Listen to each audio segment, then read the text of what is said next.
Hello, konnichiwa, hola, hola everyone, welcome to the stream. My name is Leo, I'm your resident Dream Vampire singer and professional simp, and today we're celebrating, yatta! Thank you, thank you. Thank you, thank you, thank you, thank you. Sorry, I was like catching up a little bit with chat. Hello Milky Way, hello Songbob, it's been a bit. Hello Adrian, welcome. Con, of course, that's the only thing you're interested in. Yeah. I think full responsibility for this. Yeah, this is all your fault. It was his idea and I was like, you know what? Sure, why not? Just because I was kind of tipsy one day on, I think it was in the during our first Undertale Genocide Run stream, and that's when the promise was made, but I don't remember, honestly. I have right now 2 pints of cider with me, the one that I usually drink whenever I drink. That was also a year ago now. Yeah. How time flies, my goodness. But yeah, I have 2 pints of cider with me right now. If needed, I have more downstairs. Just to see how much I can take. I also have prepared water and some chips just in case. But yeah, wait, hold on. I think I need to update the counter here a little bit. But yeah, how's everyone doing? ちょっと待ってね。There we go. More progress towards our next goal. I don't know what I'm gonna do whenever we reach 100k, but damn. But damn, you know? I don't know. I remember back in the day, like, YouTubers used to do all these crazy things, right? Whenever, like, oh, they reach a big milestone. But what would I do? Steal a cat? No, I would get kicked out of my house if I bring a cat. So before the stream, really congrats. Thank you. Thank you, Adrian. Thank you. So, what was I saying? Oh yeah, I'm still a little sleepy, so probably the alcohol is not gonna make that any better, but but a promise is a promise. Steal a palace cat? No. Thank you, Tyler. Welcome. But yeah, I remember when big YouTubers used to do like specific things, I guess, for each milestone they got, until eventually that faded out because, like, what more can you do, right? Like, there comes like PewDiePie when he got that red thingy that I don't remember the name of it, but that YouTube made exclusively for him. It looked kind of bad. Like, at that point he was like, what more can I do? Even Markiplier, I think. So that's why I'm like, I don't know what to do for milestones other than this, because this idea was conceived randomly during a stream thanks to Khan. But if we, well, not if, when we reach 100k, I don't know what I would do, like, to celebrate, if I'm being quite honest. So yeah, a problem for the future Leo to solve, not me right now. Anyway, so I have the bottles unopened right here, and everything else prepared. Let me just go grab put closer the bag of chips just in case, because I ate breakfast like an hour-ish ago, but I don't know if that's gonna be enough. Hold on.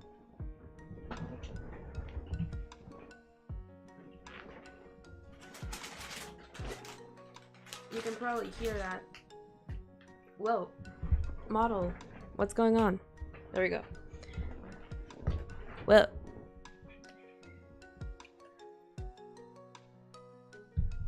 Thank you. So, today, aside from me drinking, because that's not gonna be the whole stream, I did promise that I was gonna do a little Q&A. So you guys left me some of your questions both on the Discord server and a couple here. I think only one here on YouTube, but that's fine.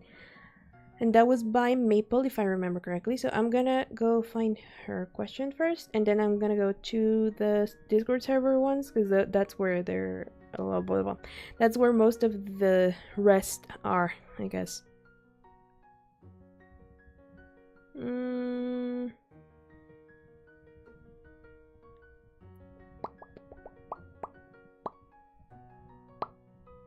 Where is it? Wait, I made so many community posts this week that I can't find it. Oh, here we are. Okay, so Maple asked, I got a question for you. Will you ever play Project Sekai? Also, who's your favorite Genshin character? My favorite characters are Furina, Lady, Lynette, Hutao, Klee, and Kabe. Ooh. Alright, let me go back to the stream. Will I ever play Project Sekai? Yes. I mean, I've been playing it just off stream, but I do plan to bring it to stream eventually. I found a way where you can like actually share the screen of your phone with like two OBS in a way. So that way like you can like stream it without me having to do like a hand cam and it looking kind of odd. It would probably not be a very monetizable idea. But who cares? I can find other ways to do that. 100k just drinking till you pass out. Why though? I would need someone with me around. By the way, I'm gonna open the first bottle now. I don't know if you guys are gonna be able to hear that though. Hold on.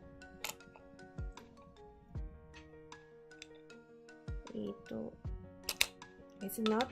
Why is it not grabbing? Oh, there you go. There it is. It's open. Oh.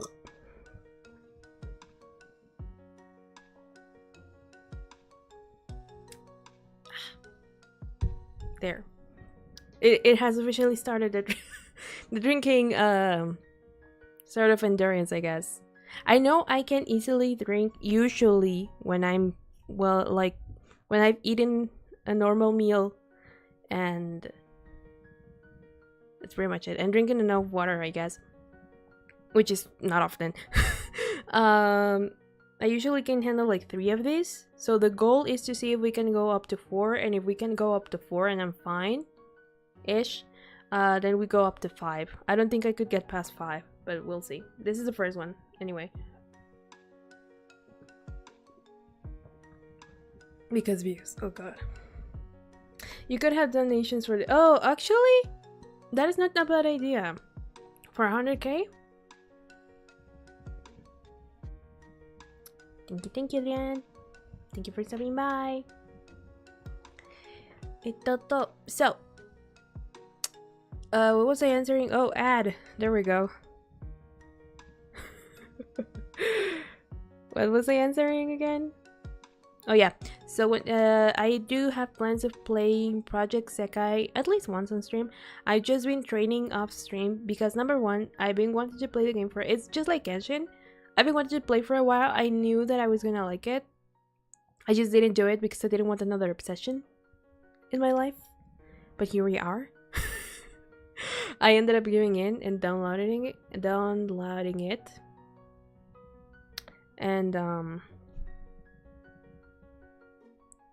And what? Hold on. Oh yeah. And I've been playing for like a month now, I think. It's been fun. Just practicing and all of that. So eventually I will bring it to stream. Bathing in alcohol. God, no. You. Well, I had a good idea. Everyone brace yourself, the world is ending. Stream not dream of that. Wait, what? Huh? Okay. Sure, Con. Yeah. And so, who's my favorite Genshin character? Neuvillette. It used to be Kabe, but he didn't come home. So I'm a little upset at him, because I spent money for him to come home, but no, he refused to come home. So now it's Neuvillette, because he came home after the 4th pool, I believe. He was already one of my favorites, but he went up the scale just because, number 1, he's blue. Number 2, he's very elegant. Number 3, he came home on the 4th poll. He wasn't a little bitch about it. His rerun was pretty fast, unlike Kabe's. And yeah. No, I didn't call Tyler you. I called you because you were like, the world is ending, and I was like, She's already drunk. She's messing up words. No. What is even going on? We're just having a Q&A and I don't know what Con is doing. And I'm having like processing problems because I'm EP. Anyway, so yeah. Neuvillette is my favorite character from Genshin. If we want to talk multiple, then Neuvillette, Risley, Kave, Alhaitham, Sino, Tainari, and there's one of the female ones. Oh, Deya. Well, I don't know Deya like as a character yet, but I do like her design a lot. I think Farina is also one of my favorites, but more because of her story. I have not reached Fontaine in game. I'm still in Inazuma, which I have made 0 progress on recently. I have not been logging in. Like I've logged in just to get like the daily prizes, right? But I haven't like played because I've been busy. But yeah.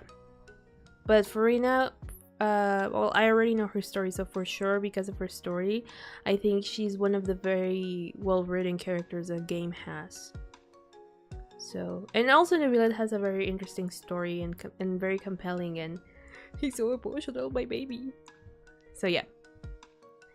So as for like a single favorite character, it would be Neuvillette. If we are talking multiple, I think those are my favorites. As a roaster, I guess. There would probably be more, like, for example, I used to think that I would love Shangli, and he was a very big disappointment for me. Out of the Archons, I think I've only properly encountered 2. I have not gotten to the Raiden Shogun yet on Inazuma, so I don't know her at all. Maybe Nahida. I don't know her story, but I feel like I would like her. None of the female characters. Who do I like aside from... Oh, Beidou's cool. She's a pirate. She's cool. Aside from Farina, I think that's pretty much it. I don't know. There are some characters that I'm like, eh. Anyway. Now that I've answered that, let me just go back to Discord. Open Discord and answer the questions that you guys have left me here. Which I think a lot of them are from Tyler. But that's completely fine. There we go.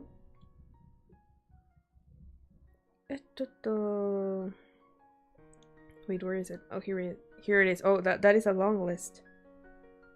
Did you edit this? Yes, it was edited.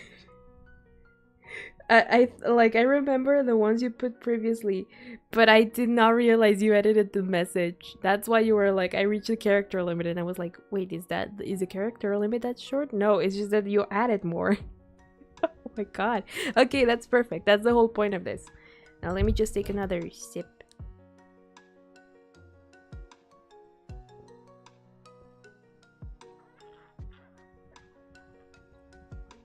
There was a gulp, not a sip, but whatever. Okay.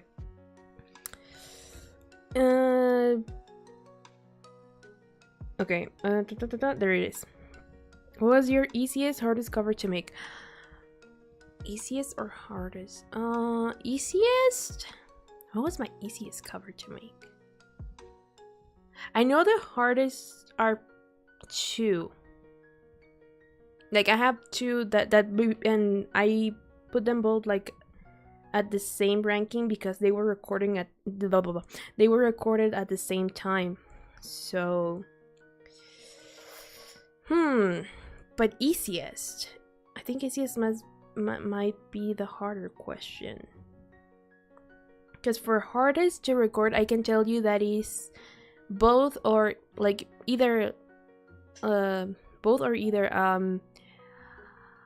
Writing on the Wall, which is a Kave fan song by Will Stetson from Hoyo Fair last year, I believe. I think it was the spring Hoyo Fair, something like that. But it's a fan song of like Kave from Genshin Impact. The ending was hard. Like the song in general was a little hard because I wanted to sing it at the like in the original key, but for me to do that, I had to go like an octave higher. How do you guys say it? Octave or octave? You know, like a full tone higher than him, because I could not reach his lows. Usually when I am able to reach like the male singing lows, is when they're usually, well, I say that, but for them they're like a little higher. They're like in the middle of their register, or like on their higher register, but for me they're lows. So usually when I can do that, I do that. But for that one, if I wanted to sing the original key, I had to go like higher. And so that was a challenge, is specifically at the end. Because it's when he goes to his highs. And it would be very anticlimactic because of the nature of the song for me to just go lower. So what I ended up doing was that for most of the song, I was in my higher register where it sounded more normal. But for the final section of the song, I did both. I did both the lower, more on his tone register, which for me is lower, and I went to the stratosphere as well.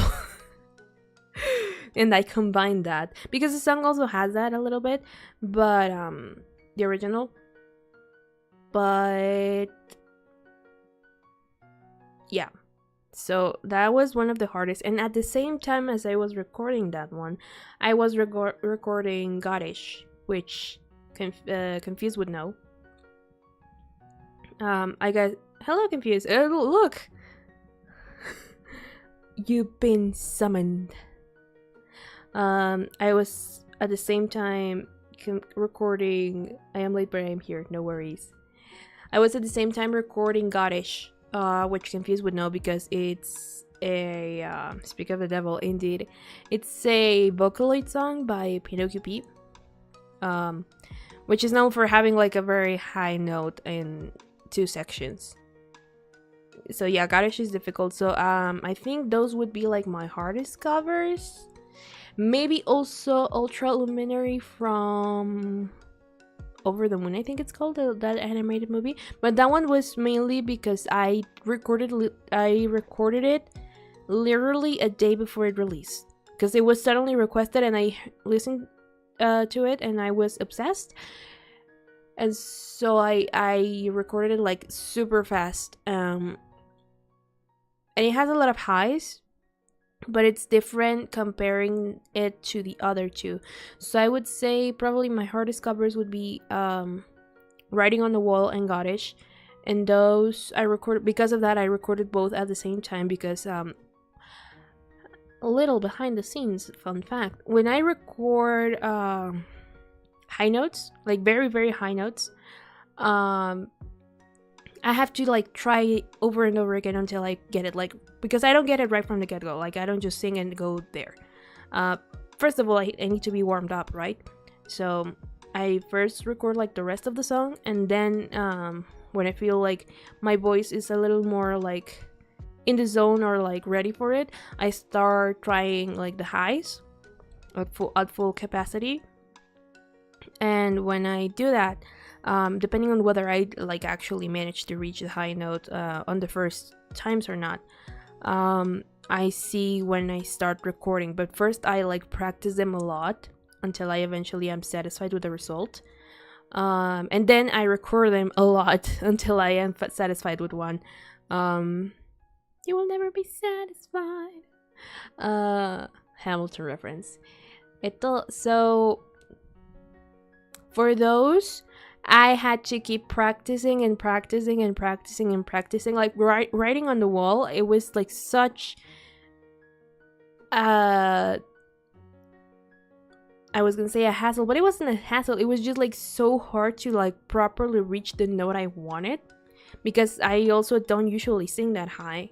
Like, it is part of my register, yes, I can reach those highs, yes, but it's not an area of my voice that I use on the like daily or normally, right? So because most of the songs that I sing don't really require it, so it's an area that is not that well trained. in that sense, that I don't use a lot in this, and thus I don't get to practice with a lot. So that's why it takes like a lot more. Hello, Sodu, welcome. Hi. Thank you. Glad to see you here. No, she's yeah, I was gonna say, I think Tyler's just listening to me rambling, and Connor might be in class and like turning in and off. But hello, Soda, welcome. I need to chug more of this. Hold on.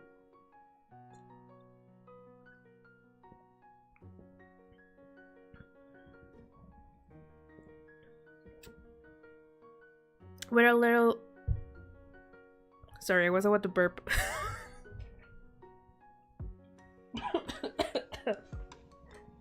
That was fun.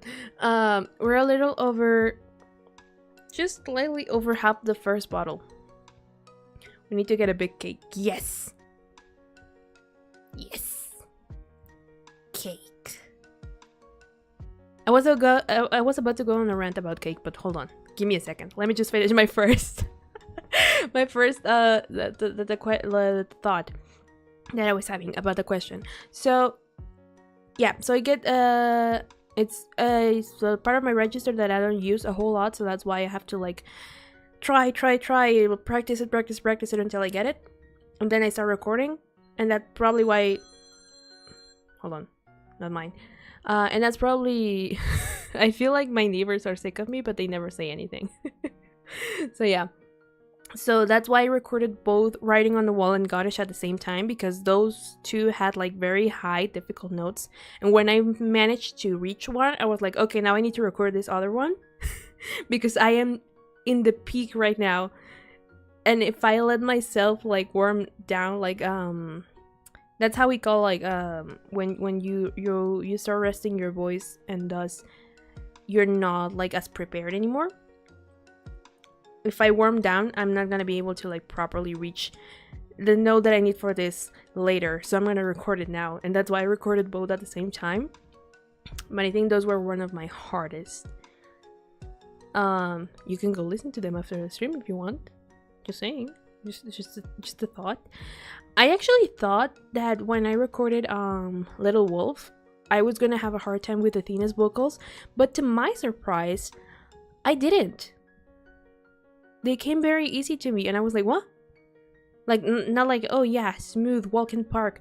But I thought that I was like actually gonna have to like struggle to reach them, but no. And I was very surprised about that. Because it had been a bit since I did those type of like notes and singing. But yeah. So easiest cover. I think, let me check. I think I have more questions. Do I add them in the Discord or in the comments here? If you want in the Discord, so like just so I can like keep track of it better. Because they might get lost in the chat. I could come back to them, but just so I can keep track better, I think it would be better in the Discord. But if it's easier here, then here. And so easiest cover. Scylla was not an easy cover, but that's for other reasons. I would say maybe the Road Not Taking, also a Genshin song, ironically. Cause that one is just in like my very neutral voice.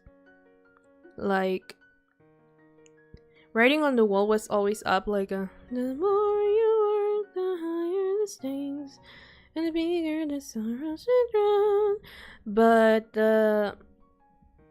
the Road Not Taken is more like traveling in the nights you left me in. It's in my lower register, which depending on how low it is, I work better. Like I have this very particular case where the lowest of lows are hard for me, and the highest of highs are hard for me. And what we call passaggio, which is like the middle point of your vocal register, like the transition for that to almost every singer, it's hard. From like going from your chest voice to your mixed voice into your like head voice. That's usually like the hard spot for everyone. But I have the problem with like all three of those sections. So it's a very specific like middle point between the lower register and the middle register, and like the middle of the register and the higher register, where I feel more comfortable in. Because when I'm singing the writing on the wall, the more you are, I'm not struggling that much. And when I sing the traveling in the night sea, I'm not struggling there either. But like left me in, like the in, takes a little more effort for me to like properly deliver, because again it's a section of my register that I don't use often, and that I don't practice often with. So yeah.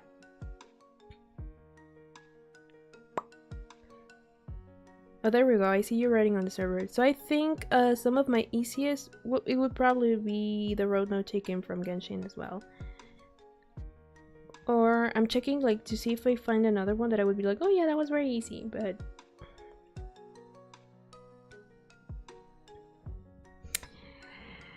don't try to make yourself remember. Probably Snowman. I was gonna say maybe Everything Goes On, but no, probably Snowman from Sia, because that is also on like my more comfortable register. So yeah, probably that. Either or. The road note taken or Snowman from Sia. Yep.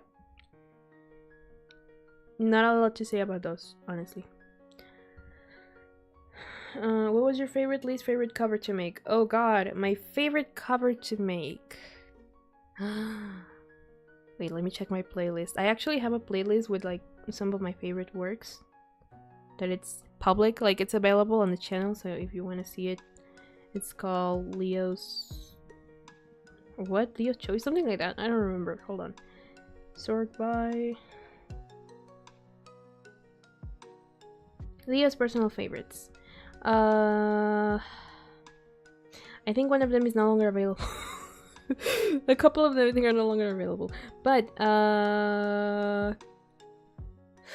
my favorite cover, I think I found it. I think I know exactly what my favorite cover is. Also, an easy cover would be Fly Me to the Moon as well. But I think I know exactly what my favorite cover is. Or was to like record, right? Just because the song has a lot of meaning to me. Comedy from Spy Family. Or Kigeki, also known as Kigeki. So yeah.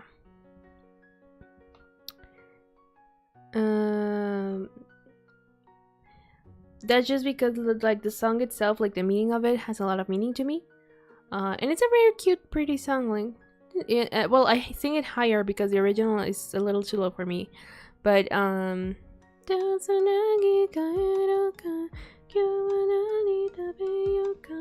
don't know. It's just really pretty. Now my least favorite. It's probably one of my most popular covers. It's probably one of my most popular covers. Let me just check real quick to see if I don't find any other that I'm like, I don't like you.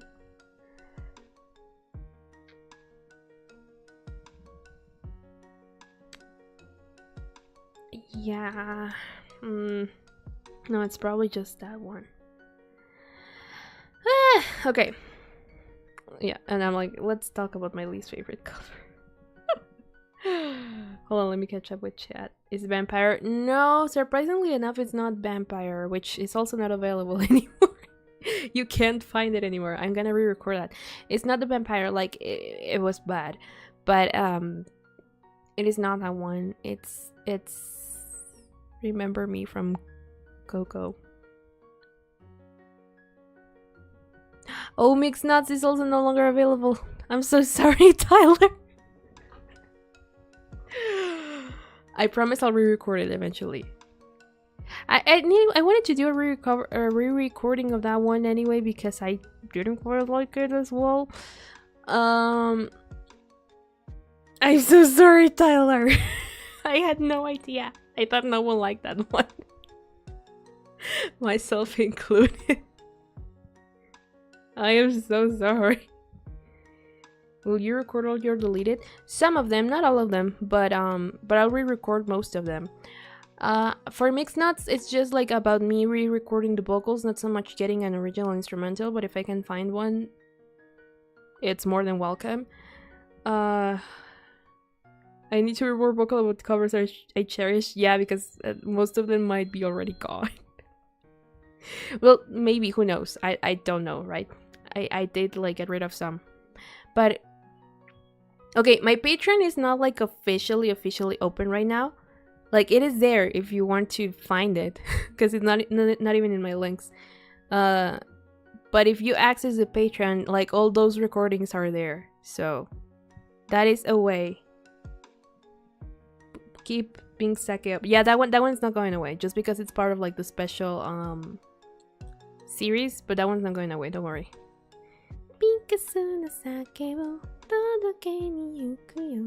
I don't even remember the proper lyrics. It's a very fitting song right now. Anyway, so my least favorite cover is Remember Me from Coco. But that one is very particular because it was a nightmare to record that. It's not so much because of my delivery. I think my delivery is fine-ish.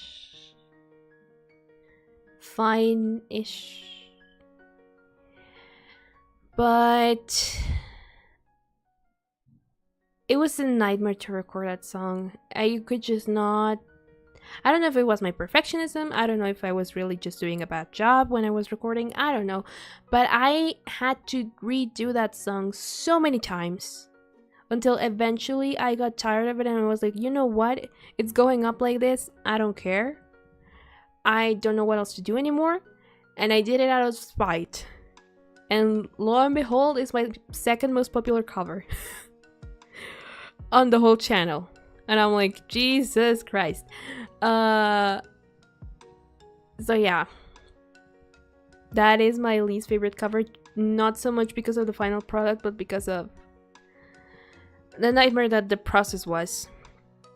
We have to end stream with being sake? Maybe. I will need to look up the lyrics, though. Speaking of, let me just chug more of this.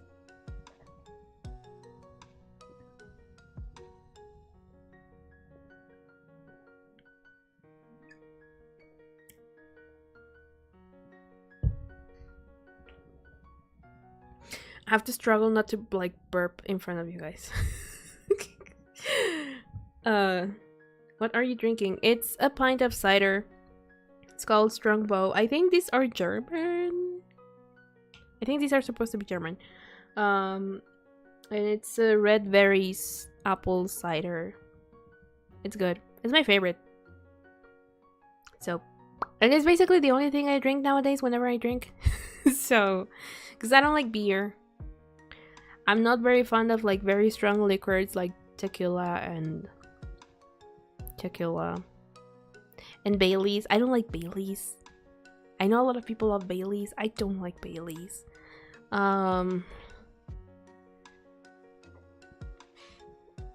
Which other... Oh, I'm also not very fond of wine, like normal wine. To tastes more like alcohol than anything else to me. And I need my drinks to be flavorful. But in the good way, not in like, oh, I feel like I just smelled a bottle of just pure alcohol. German drinks are really good. Yeah, because Germans are the experts in this. From what I know, right? Not in a bad way. Just from what I know. I think they're the experts in this area. That and bread, I think. Supposedly. I don't know. I was thinking playing the cover instead of the outro music, but if you want to do a live version, go ahead. Oh! Do you know that wouldn't be such a bad idea? Maybe just a little a cappella section. And that would be that. Another sip. Have sour bread. That sucks. But what about the rest of the bread that is not sour bread? I don't even know what sour bread is.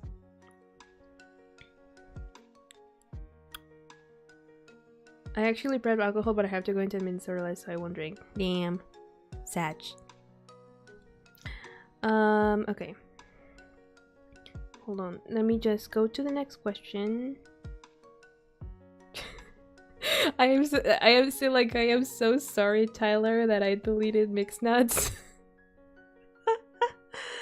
I promise I'll re-record it just for you. But if you do want to find like the old version, it is on the Patreon if you want to find it. I will eventually re-release like the Patreon and be like, hey, here's the Patreon. Just to like avoid this type of situations where if I can't monetize it, I don't upload it or I delete it. But yeah, the rest is good. Sour bread is just bread that tastes sour. I think they put vinegar in it. Ooh, that actually doesn't sound too bad. Hello, Right Sky, welcome. All right, next question. So, do you have any hobbies outside of your channel, and how long have you been doing them for? Hobbies? What are those? Because the channel is more of like work at this point. I mean, it is my work anyway, but and not in a bad way. Like, it's just the job that I want. But hobbies, I'm all for improving your craft. Unfortunately, Mixed Nuts had to be sacrificed. Not that bad. I will never trust Leo or bread opinions anymore. I mean, I don't trust your bread nor pancake opinions, so that's fair. I mean, I like chips with vinegar. What were you expecting of me?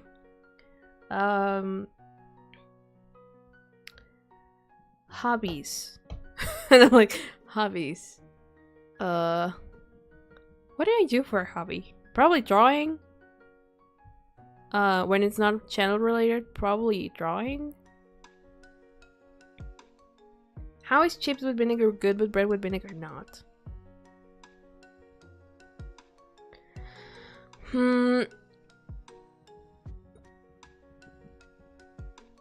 I was gonna be like, hobbies are probably playing games, but now I also do that on streams. I think I just turned all my hobbies into work. Because when I do like original characters and all of that, like the one I showed you yesterday, that's just for fun. Well, not all the time, but some of them are just for fun.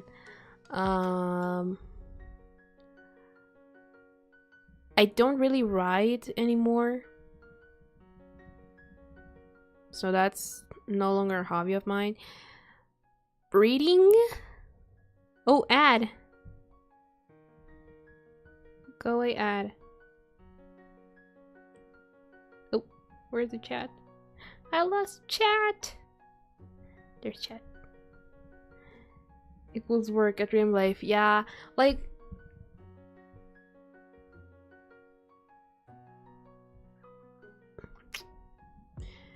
for a while now, I've treated singing more as like my career than like a hobby. And when I say for a while, I mean for like the last 12 years probably. When it comes to drawing,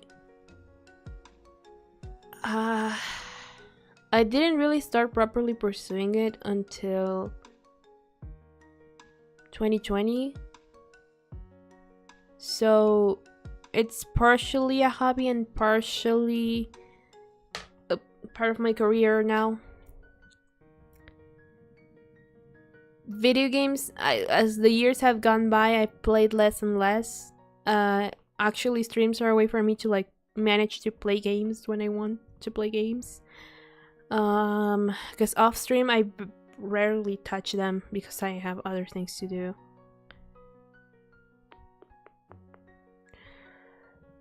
Reading, probably, like, I don't read that many books anymore. I have a lot of pending books in my bookshelf, but fanfiction is like the easiest way to consume some form of literature.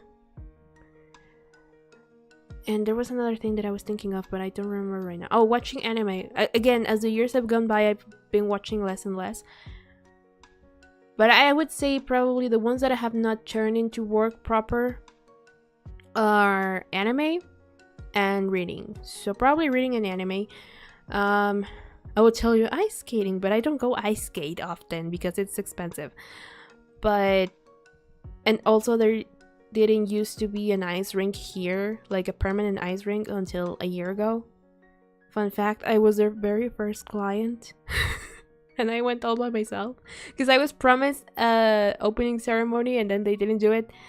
But anyway, so I was their very first client because I was there from the moment they opened, even before that, but I was just waiting for them to properly open. I saw their like encouragement speech and all before they opened.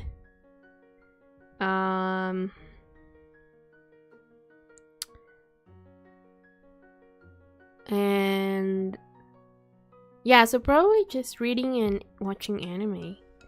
I like ice skating, but I don't do it often. I basically have to relearn every time I go, because of how little I go. But yeah, those are probably my hobbies. Watching anime ever since I was like in middle school, so a whole decade.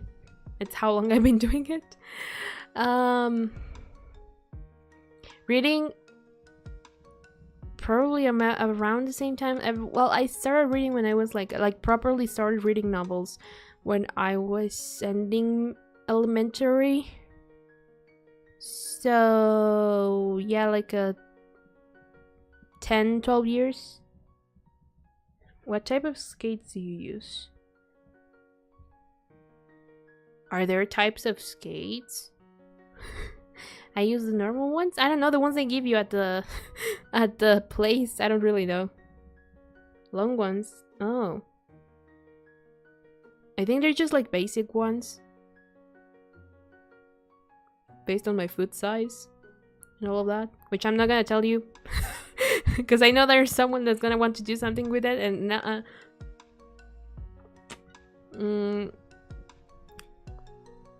yeah, just like the basic ones that they lend you when you go. I don't know. I didn't even know there were different types, honestly. But yeah, playing instruments. I have a love-hate relationship with that. But you could say that I've been playing instruments for the past... How old was I? How old am I? Yeah, for like the past 8 years. I started learning piano 8 years ago. I don't play it often anymore because I don't have space for the keyboard.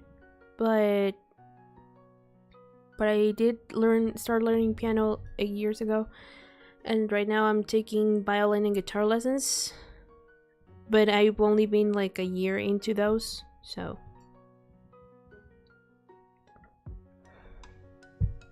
yep. I think those would be my hobbies if those count. Again, playing video games used to be one of them, but now it's just what I do on stream. No, it's just part of my work. It's still fun, like, don't get me wrong. It's not that it's not fun. It's just like when it comes to hobbies is something that you do on the side, and those are not things that I do on the side anymore. Like, for example, I restrained myself yesterday from talking about it, but I've been catching up to My Hero Academia because the most recent movie is premiering like in like 2 weeks, and my friends want to go watch it, and one of my closest friends was like, oh my god, we have to go, and I was like, sure, and then I remembered, oh shoot, I'm like 3 seasons behind. 3 seasons and a movie behind. So I finally watched and finished the entirety of the 5th season, and I think I still have like half an hour left of that one movie that I didn't get to watch because of COVID. And after that I have to watch season 6 and 7. So yeah. I thought there were only 2. My dude, this is like the one that's premiering, it's the 4th one. The one that's premiering in 2 weeks is the 4th one. I didn't leave for 30 minutes. There's another... Yeah, it's the 4th one. There was a third one that is the one that I didn't get to see in cinemas because COVID, but because there was a spike in like cases in 2021, and my dad was like, "No, you're not going to the cinema like that," and I'm like, "But why?" Yeah. They gave special ticket, like commemorative tickets and everything, and I didn't get them because my dad was like, "Nope," and I was like, ugh. I fell out of the fan base in 2021 anyway. My Hero had moved. Yeah, like, here's the thing. The first one, you know why I started watching My Hero Academia? It wasn't because I was interested in it, because I was there when it was announced that it was becoming a thing. And I was like, it's just your general shonen anime. It's like, I'm not gonna watch that. Then it became one of the next big things. And one of my friends who I was introducing to the animes that I liked in high school was like, all right, I'm gonna watch Seven Deadly Sins. Man. But you gotta watch, hold on. But you gotta watch My Hero Academia. And back then they were on season 3 and I was like, do I have to catch up with that? And he was like, yep. And I was like, okay. So I did it more as like an exchange of like, yeah, you watch the thing that I tell you to watch and I watch the thing that you tell me to watch. So I watched season 1 and I thought it was okay. Then season 2 started to grab me a little. And season 3 hooked me right in. They were like in the middle of it because it was like the whole, like the big fight, right? When I caught up, and I actually thought that one of the characters, like the important one, because I don't want to give spoiler, I actually thought they died, but no, it turns out they didn't die. So I got super obsessed with it, and I was like, all right. And then like not that long later, like a month or a little less than a month later, the first movie released here, and I was like, we gotta watch it. And he was like, hell yeah. And so we went to watch it, and I was so enamored with the whole thing that I immediately went to the store that was in front of the cinema and bought a manga volume, which was volume 16 or 15 at the time. I still don't have all the volumes. I know the series already ended. I have not read the manga still. I just have the manga. I'm collecting it there, but I'm not reading it until I finish the series. Because that's how I've been about it for ever since I started watching it. Season 4 is so great. What the heck? Hello, Enki. Welcome. But yeah. So I bought my first manga volume of My Hero Academia right then and there, and after that I had to commit, and now I have up until 39, 40 something. I'm not sure which one. I'm still missing one, I think, in like the order, but I need to get however many there are left. Unfortunately, apparently the manga's ending wasn't well received. Oh, the manga ended. That's up. Yeah. Usually manga endings are not well received. Well, at least in my experience. When Attack on Titan ended, it wasn't well received. When Tokyo Ghoul ended, it wasn't well received. Berserk never got to end, unfortunately. I don't know about the Evangelion manga because that one takes a whole different approach. Compared to the series. But that one took a long time to end. Probably when Noragami finally ends, it's not gonna be well received because it's been so long. It's just how it is, I feel, when a series has been running for a long time. And correct me if I'm wrong, but I believe the author of these of My Hero is Horikoshi Sensei? Right? Is it Horikoshi Sensei? But him. He had been teasing that the series was about to end for like 3 years. And it didn't end until now. So I think it was bound to happen that people were not gonna like the ending.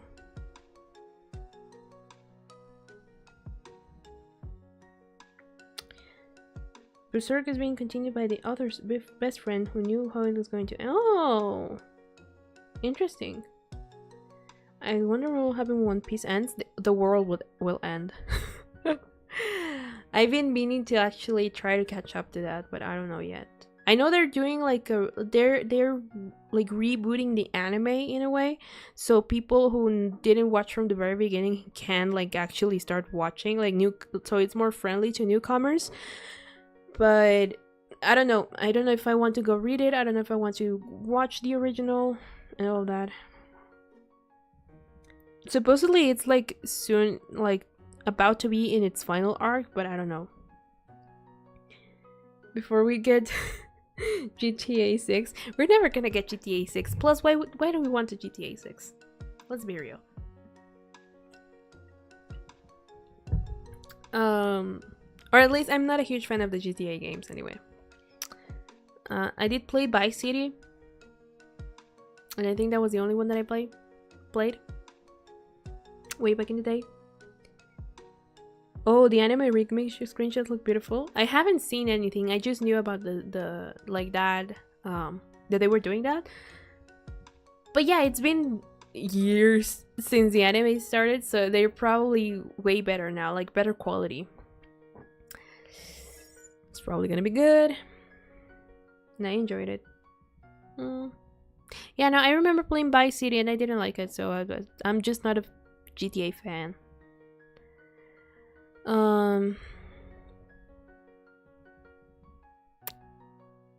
It's fun to find the cheat codes though. I would turn all the limousines pink just because I could. Like, unironically, countries are making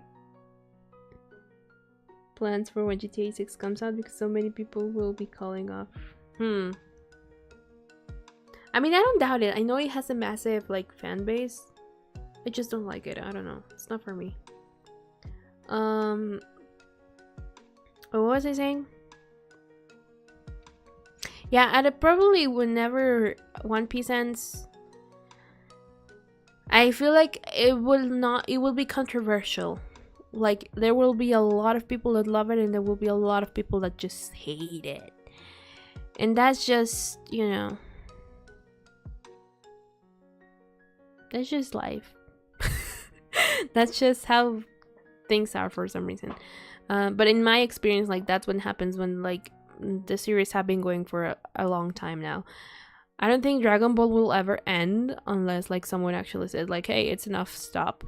Even though, you know,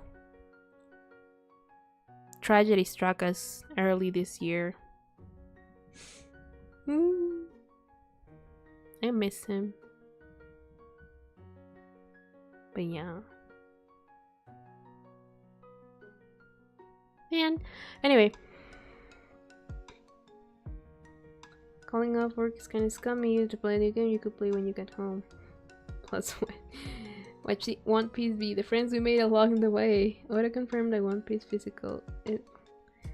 The One Piece is a physical treasure. Yatta! Because I think Fairy Tail is the one that does that, right? Fairy Tail was also extremely controversial back in the day. I think still is. But I don't know if that's a manga problem or an anime problem. The only ending that I don't remember being too controversial, but that's probably because the series didn't run for as long as these others. Probably Full Metal Alchemist. Manga speaking. Like manga speaking. I know Brotherhood is the same as a manga, but you know what I mean. Because even Seven Deadly Sins that did run for a long time, but not as long as, let's say, Attack on Titan. At least within the fandom, the ending was controversial as well. I remember I didn't like it. I still have my feelings towards it. But I was in a better headspace when I watched the ending in the anime, and it was better. But I also had my biases because they had killed off my favorite characters, so why do I care? And I have not watched the sequel, nor do I think I will at this point. Maybe one day, I don't know. Never say never, but man, I spent so much of my life in that fandom. Like not as in years, but like efforts and dreams, friendships, and you know.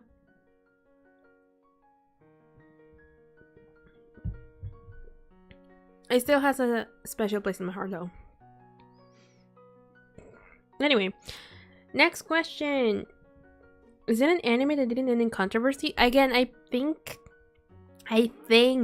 it probably did, but for the most part, Full Metal Alchemist might be one of the ones that had like the least, from what I know.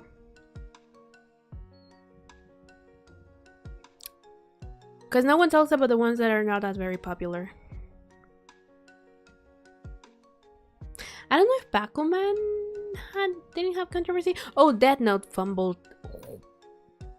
hard. Now that I think about it, that's another controversial one.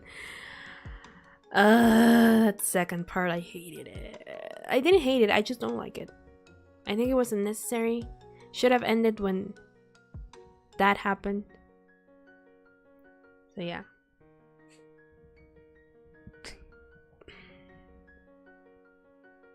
Isn't it weird how a bad ending can ruin an otherwise great show, right? I don't know what it is, like what it is about it, like what kind of phenomena that is. But it's just like it kind of ruins like all the good memories you have about it and all the other great things. And I don't know why that is, but I don't like it. I just know that I don't like that it does that. But yeah, Death Note.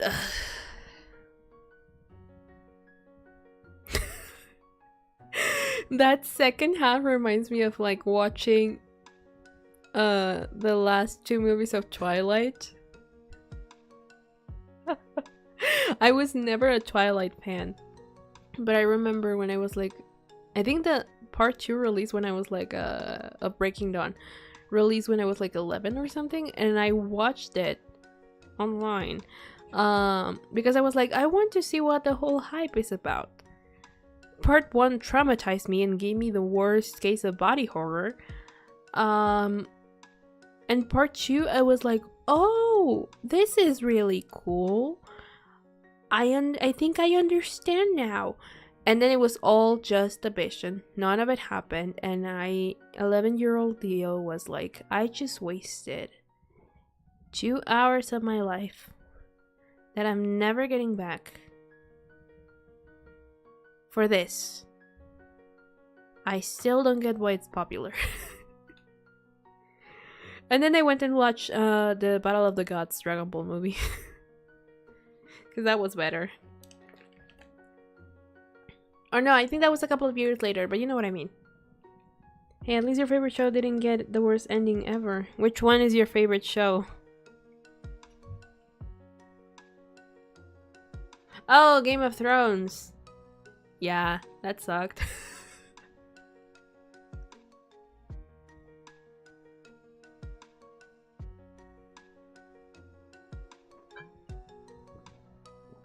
I just finished the first bottle.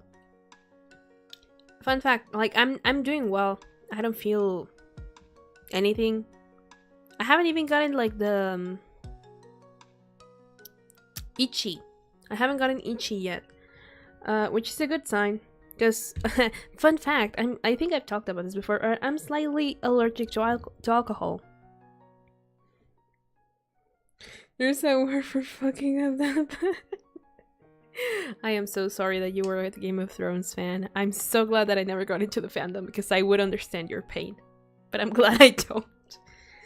I'm doing well. I haven't even got itchy. I just opened the second bottle. I don't know if you guys heard that. But I do feel a little more loose. But that's just like a normal effect, I guess. Ah, this one is not as cold anymore. Dang it.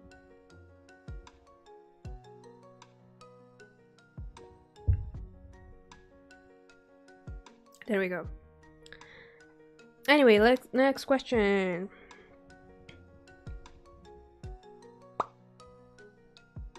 I am drinking responsibly, don't worry. I like if I start getting like I have my chips right here and my water right next to me. It's right here. She's waiting for me to use it.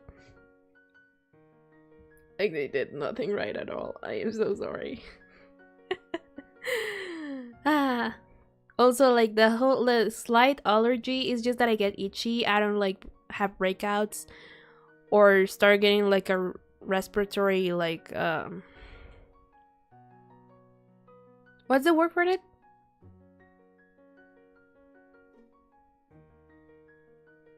The point is, I don't have trouble breathing either.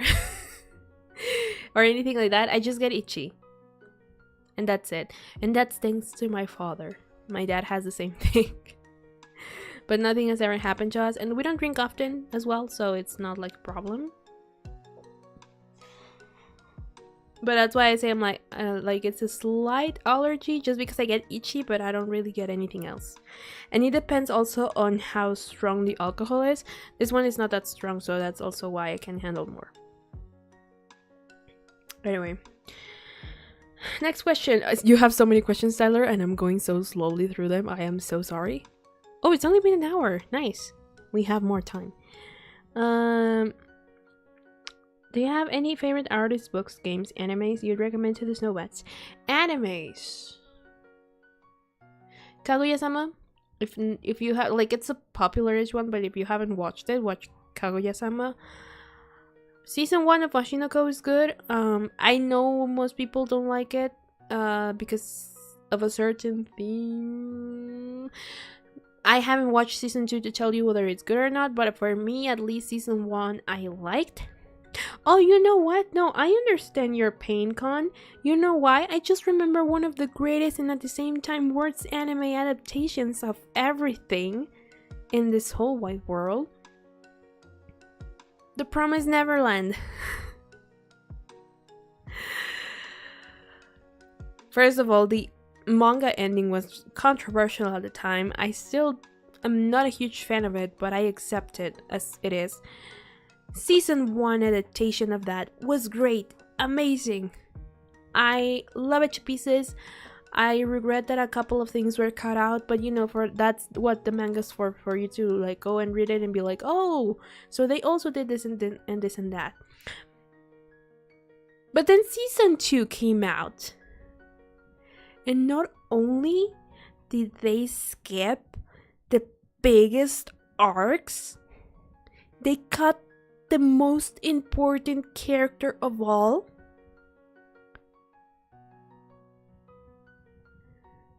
And rushed all the way to the ending of the manga in season 2 when they could have done like at least 4 seasons of that. Why? For why? I don't know. But it was horrible. And I hate that it exists. So that's why I pretend it doesn't. And I tell people, go watch the first season. And then go read the manga. But there's no. Season 2 doesn't exist. It's not real. So yeah.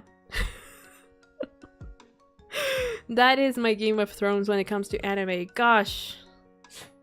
That was such a bad adaptation. I don't like it. Oh, hello, little guy. What you doing? Weren't you asleep? Doggo just woke up. So for anime recommendations, season 1 of I want to call it by its Japanese name, but I know most people know it as The Promised Neverland. Yakusoku no Neverland. Which is the same thing.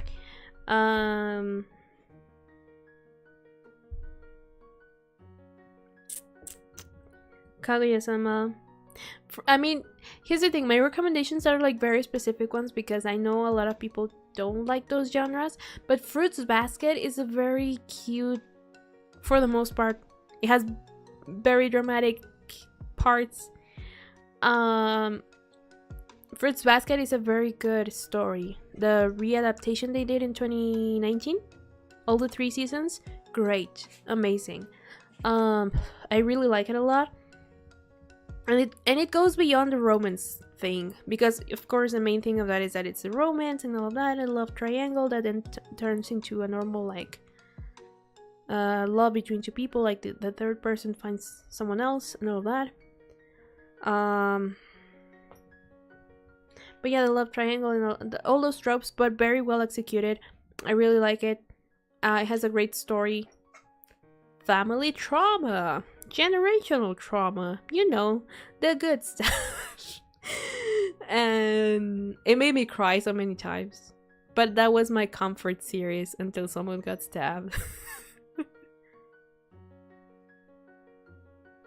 English or Japanese? I prefer Japanese.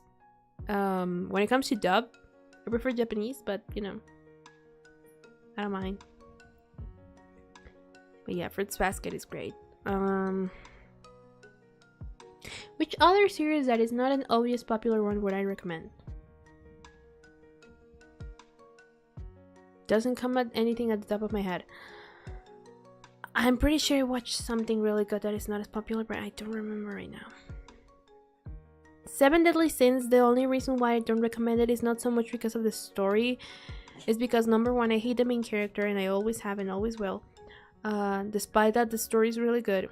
I always have and always will.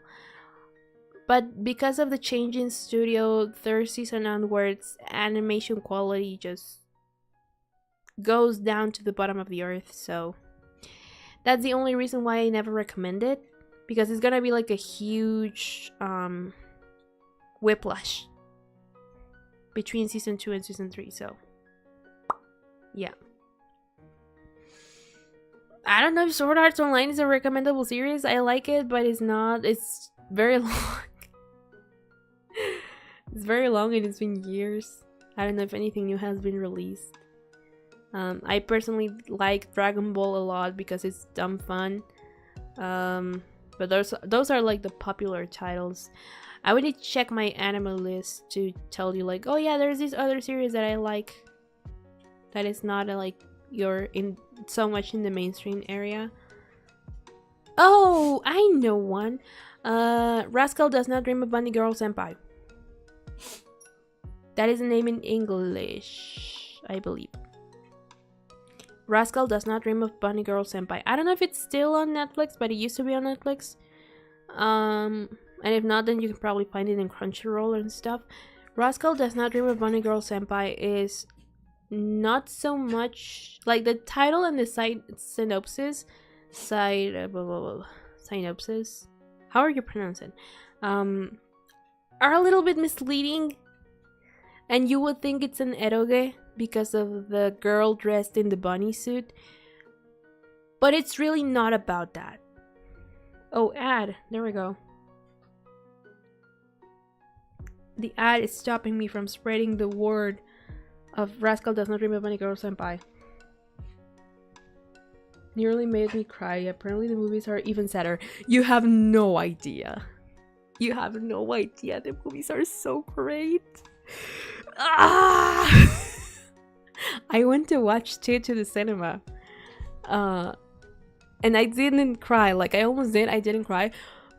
But number one, I was so surprised by the fact that the cinema was filled with men. Hold on, let me go open the door for my doggo real quick.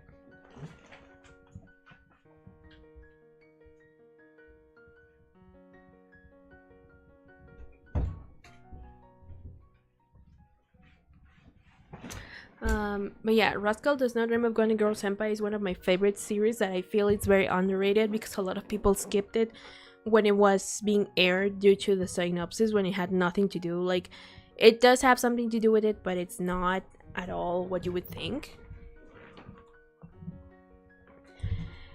Doggo opened the door again. But yeah, it's not at all what you would think. It's very psychological and philosophical, and it's great.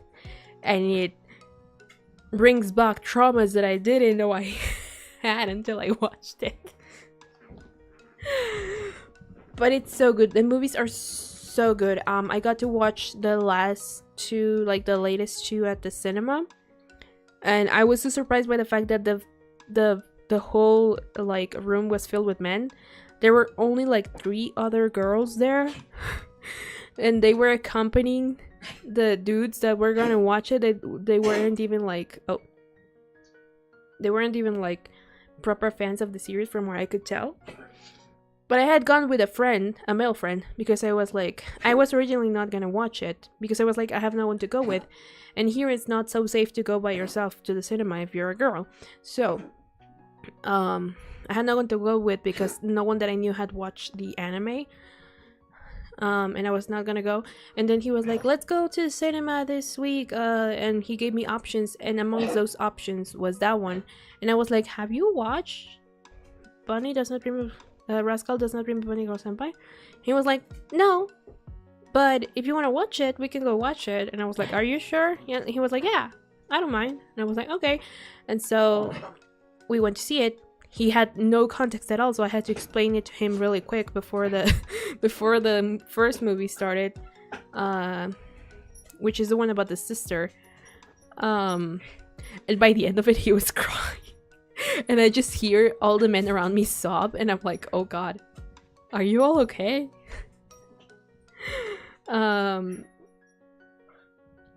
But yeah, the movies are so good. You need to watch them if you haven't. They are great. They expand a lot on everything, and they are very satisfying. I really, really like them. Especially the second one about the mom. Well, anyway. So, yeah, Rascal, I guess for the people who have not watched it, Rascal Does Not Dream of Bunny Girl Senpai is my absolute best recommendation. Aside from Evangelion, because I always recommend Evangelion to everyone, and I know I always tell them, like, it might not be for you, but it's a great series. So yeah, that and Evangelion. Artists, recently I discovered the Crane Wives, which is like a band, I think, and they have great songs. I really like it. My go-to favorite artist is Florence and the Machine. Everyone knows Taylor Swift. I like Taylor Swift, but I don't recommend it to everyone because, again, I don't think it's for everyone, even though most people in the world like her.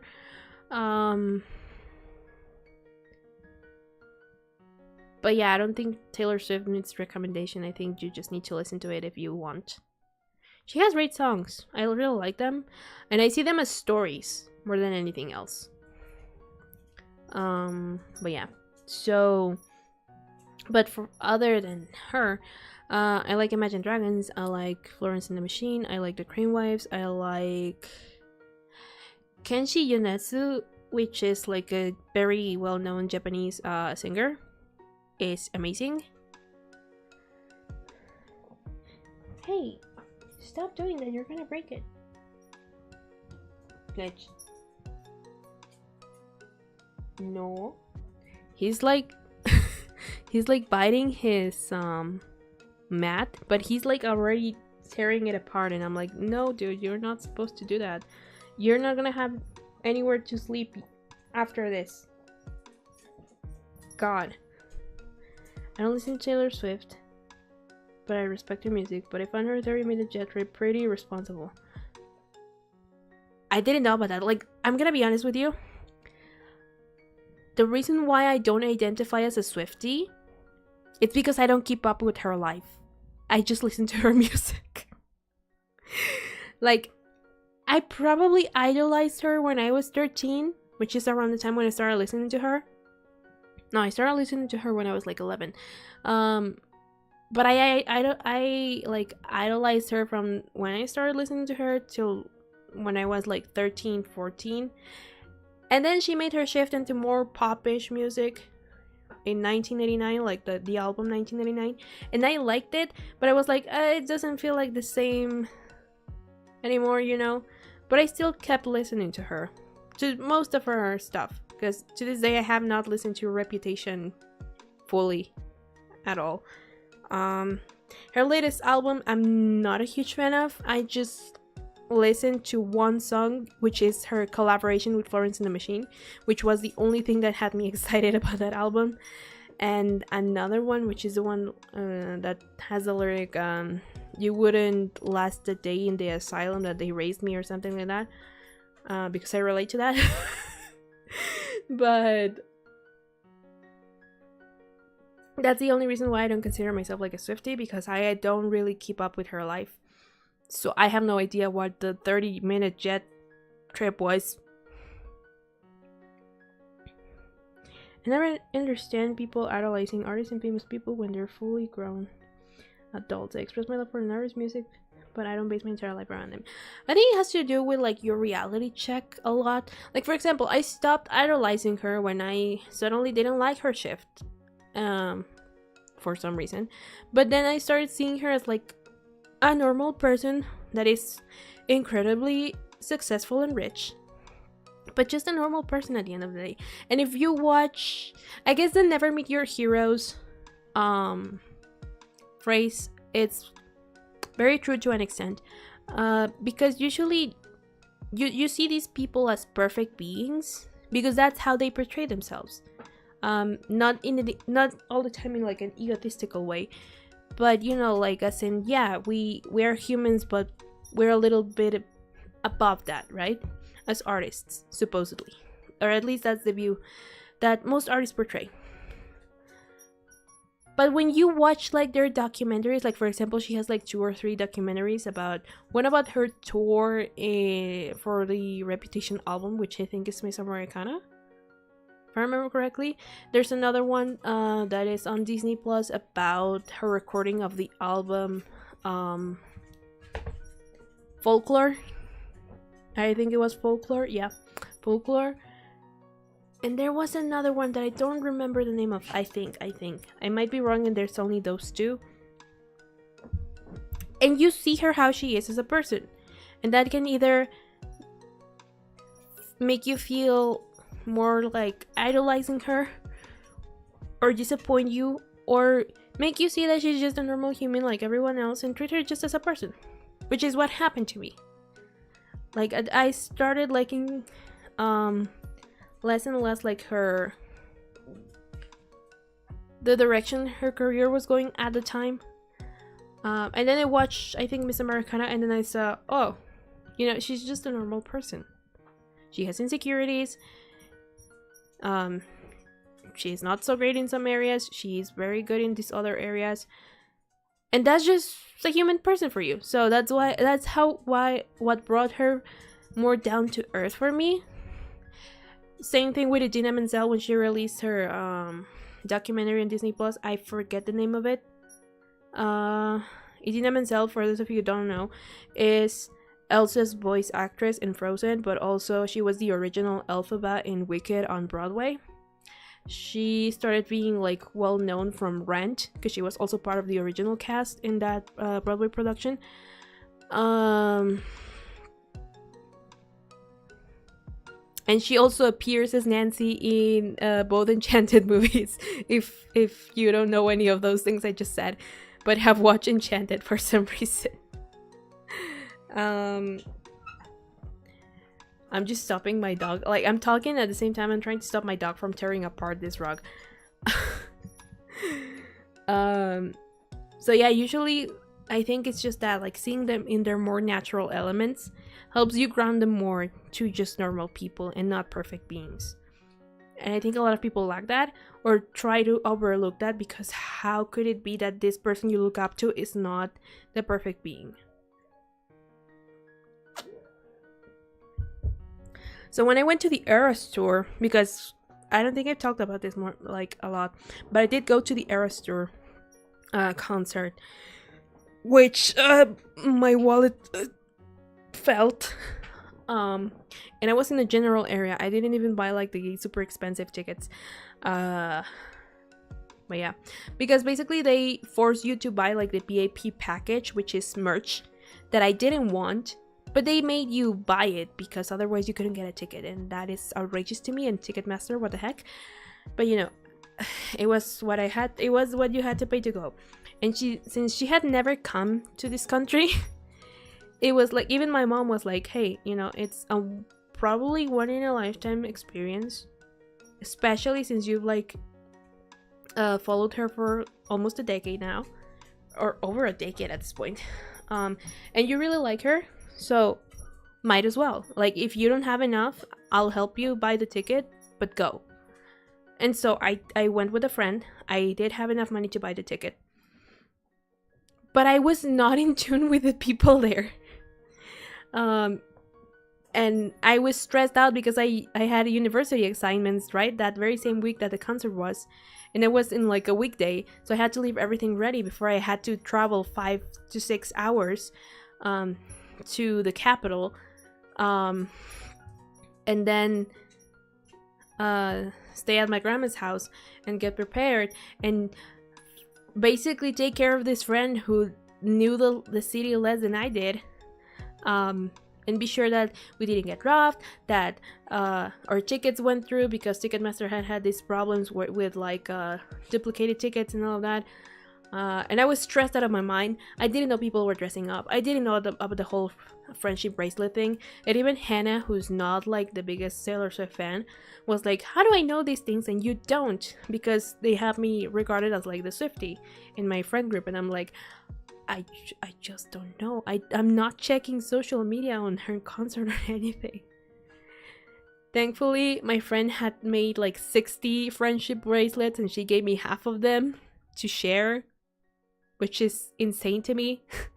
And I know there are people who made way more, but you know. I bought bootleg merch because the official merch was too expensive. And I did not relax until I was there.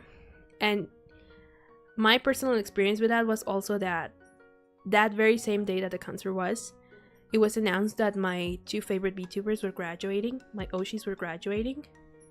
And I was just not in the mood for the concert at all at that point. That had more impact on me than Taylor Swift.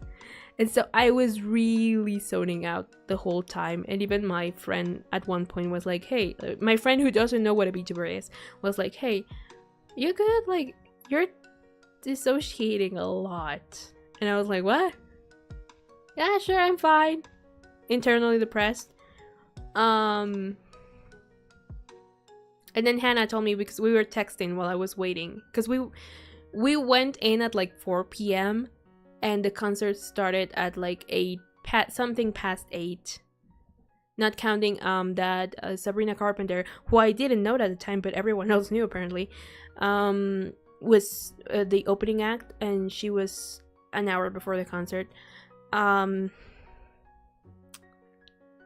And I was just like sulking, and Hannah was like, hey, look, I know this hurts, and I know it's very sad. Try to let it out at the concert. Like, this is one of your one-time experiences. Let it out there. No one will judge you because everyone else will be crying about something else. And in fact, I did.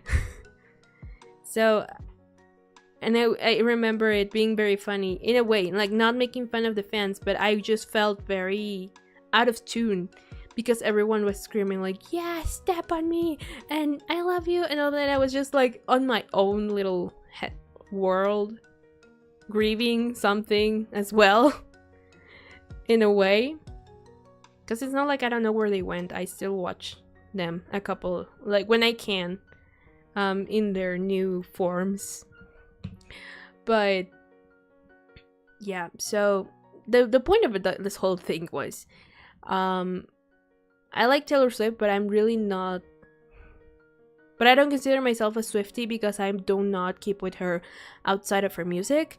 And even then, her latest albums are not really my favorite things, even though everyone seems to love them. I'm more of like the old albums.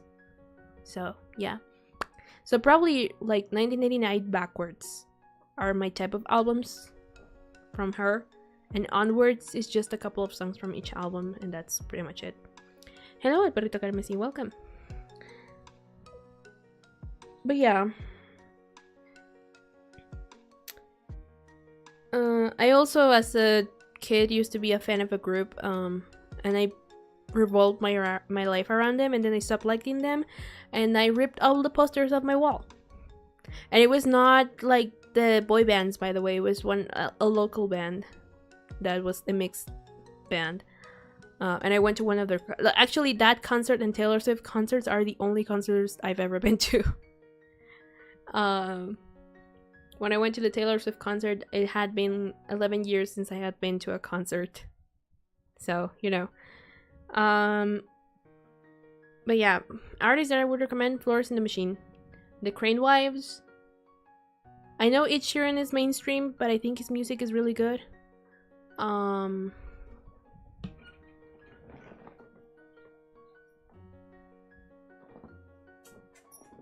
Sorry, I'm trying to get him to stop eating the freaking rug, because then he's gonna have stomach problems and I don't want to deal with that.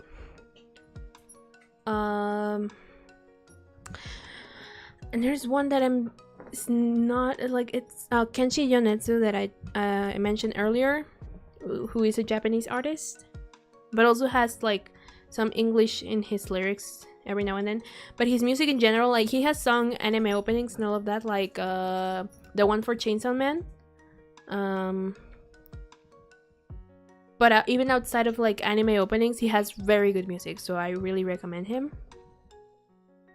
And there's also this group called, it's also a Japanese group, Man with a Mission, that's really good. I really like them. I think that would be, when it comes to artists, just because I don't remember right now anymore. Books. Easy example, Flowers in the Attic and The Book Thief. Those are some of my favorite books that I would very much recommend for people to read. Both of them are the only books that have made me cry. And probably, you know, while we're at it, talking about Wicked, the book, like the novel, the musical's based on Wicked, The Tales of the Wicked Witch of the West. That's not what it's called exactly, but that's the more or less the title. Like the life and the memories or something like that of the Wicked Witch of the West. That is a very good book too. I really like it. So those three are the ones that I would recommend. Out of those, like Flowers in the Attic is a whole series, but you can just read the first one if you want and be done with it. The Book Thief is the only one that it's like just one book, and Wicked has 4, but I think, like, I have the second book but I haven't read it, which is Son of a Witch. Haha. That's literally the title. But I think you can also just read the first book and be done with it, and you're fine. What other things did you ask about that? Artists, books, games. Games! Oh, A Space for the Unbound, Doki Doki Literature Club, and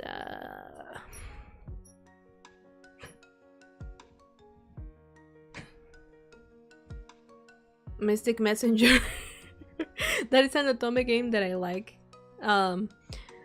But I think the main two are A Space for the Unbound and Doki Doki Literature Club, which are some of my favorite games ever. Oh, Sonic and the Black Knight. If you like Sonic, I think that is one of the best games. Sonic and the Black Knight.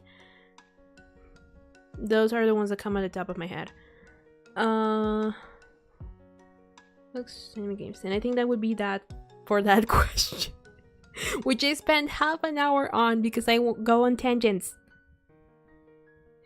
I have a Wii, I can play Black Knight, let's go! Yes, play Sonic and the Black Knight. Gameplay wise, it's probably hell because you have to use the nunchuck. But it's a really good game with a really good story, in my opinion. I never finished it because I got frustrated at a certain level, but if I probably played it today, I probably would have an easier time, I assume. I don't know. I need to find a way to get that game back. I regret selling it with my entire being because it's my favorite Sonic game to this day. Anyway, have you ever considered dyeing your hair a different color to blue? I have. I've considered dyeing it to purple in the past, or like a combination of like a purple and blue. But I'm a creature of habit. I don't like experimenting a whole lot, which can be a good and a bad trait. So I just stay with what I like most of the time.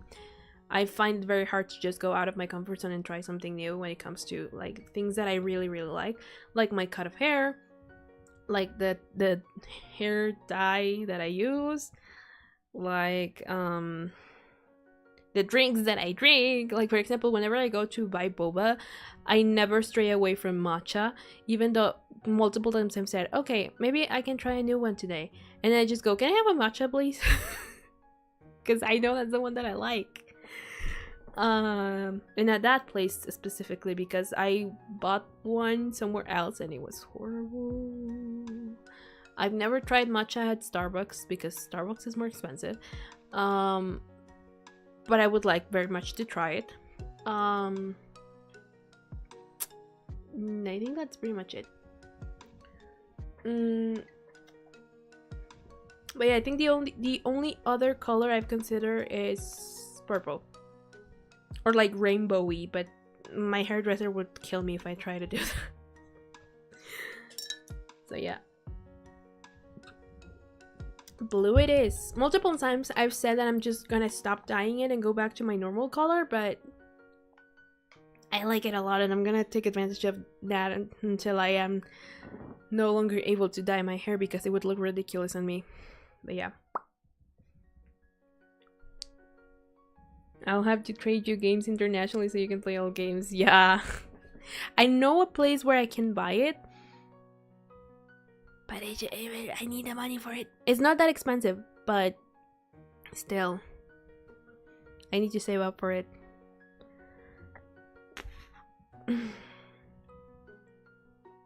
Did you enjoy doing nail art when you paint your nails? Is this question based off my Instagram? Have you seen my nail designs? I used to. I don't do it anymore, really, because I run out of inspiration for the most part. But at the same time, it just takes a lot of time to do nail art for me, and I don't have the time. So I used to be a nail art freak. I used to do nail art all the time and paint my nails every week, almost, depending on how long the nail polish would last. I may have seen your Instagram and I was curious. Yeah, I figured because I was like, no one else knows about my nail art other than Instagram. But yeah, and those are not some of my best work, but like the ones that I put there. But I usually used to do nail art. I started doing nail art because I wanted, for example, when I went to this concert that I mentioned of my favorite band when I was like 11, I made the most horrible nails with the initials of the female members. They were horrible, but I liked them a lot, and I was like, look, I have your initials here. I started being interested in nail art because I wanted to make things that alluded to my favorite things. So then eventually I did like supposedly frozen themed ones that were also very bad, and then eventually just evolved it into a snowflake with some glittering blue to represent like icicles and all of that in it. I think that those are on my Instagram. I don't quite remember, but I did when I went to see the Demon Slayer movie, the Mugen Train movie, I did myself some I'm forgetting his name right now, but I love him.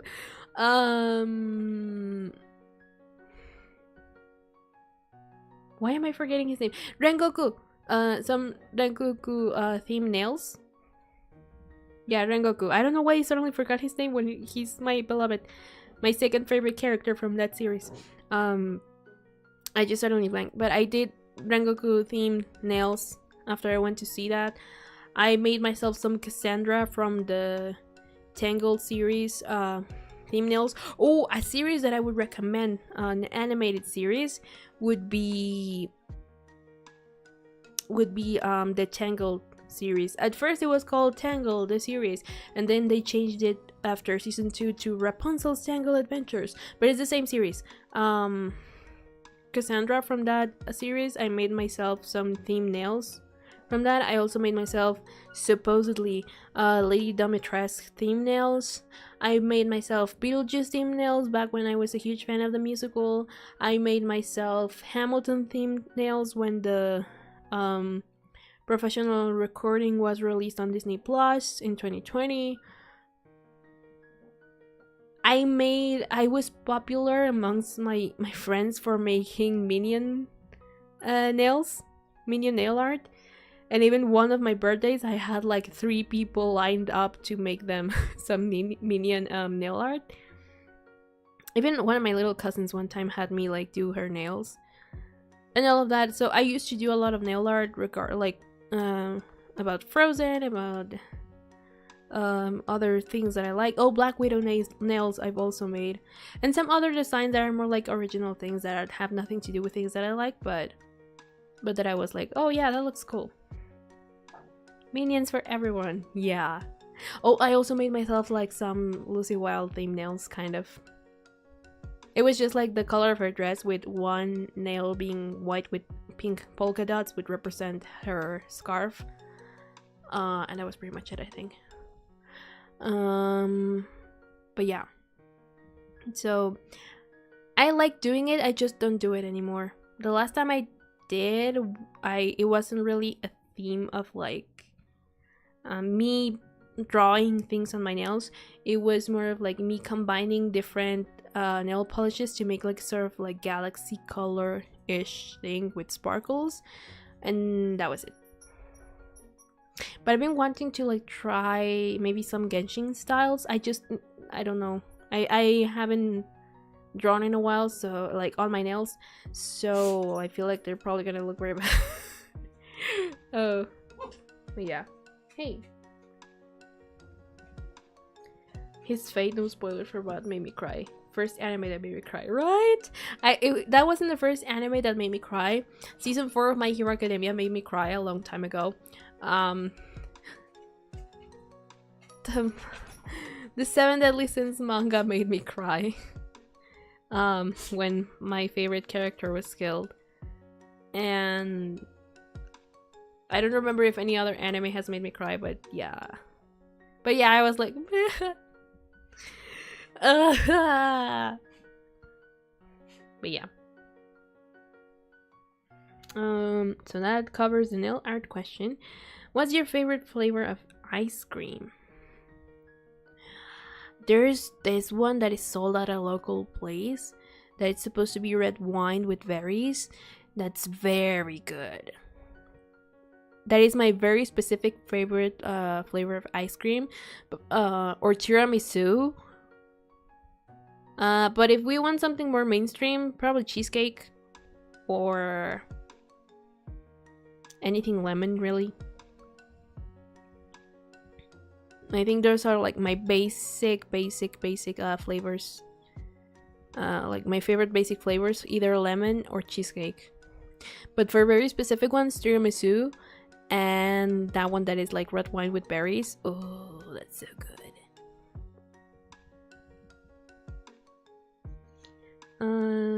You've never had lemon ice cream? That is a crime. Oh, there's also a blueberry one that is very good. Here. In that same place where I buy the red wine with berries. But I don't know if they're... But it's not like the blue ball... the blue ball of ice cream. It's like a creamy, kind of cheesecake texture, but with like purple, because of the fruit, purple like tinges to it. It is very good. It's a more natural like blueberry ice cream than the blue ball of blueberry ice cream. It was Dangerous VA's amazing delivery of his lines that pushed me to cry. Yeah. And then him smiling and being like, keep going forward. And I was like... I was also his same age at the time. And I was like, well, I guess I'll die. Man. Let's see if I can find all those flavors. In the Snowbud Jelly, go until I try lemon ice cream. Yeah. You have to try lemon ice cream. It's great. It's also very refreshing when you want something that's refreshing, because milk-based ice creams usually just make you more thirsty, but water-based ones are usually more refreshing. I've also eaten like Jolly Rancher popsicles, which are great. But and they're also very refreshing. But the good like the one of the good things about lemon ice cream is that it can come in like either water-based form or cream-based form, and they're both good. It's just like eating a lemon pie. Lemon pie is great. But yeah. What's your favorite food or drink? Food, I like pasta, all types of pasta, and sushi. But I always put pasta first because I can eat anything that's pasta, and also potatoes in whatever form, shape, or form you serve them, I will eat. And sushi is a little more specific because they don't sell sushi everywhere, but like it's not a common food, even though like there are a lot of sushi places nowadays. But I'm swaying in my chair, by the way, that's why I'm moving. But yeah, I would say pasta and potatoes in any presentation. Now when it comes to drinks, I am addicted to soda. It's not even so much of a I like it, but I am addicted to Pepsi. I have a problem. And my matcha frappe that I buy at the boba place, I don't even get like boba with my I mean, I don't even get tapioca with my boba. I just get the matcha thing because it's so good. Like the matcha frappe is so good. Yeah. That's usually what I get for myself as like a reward for the hard times.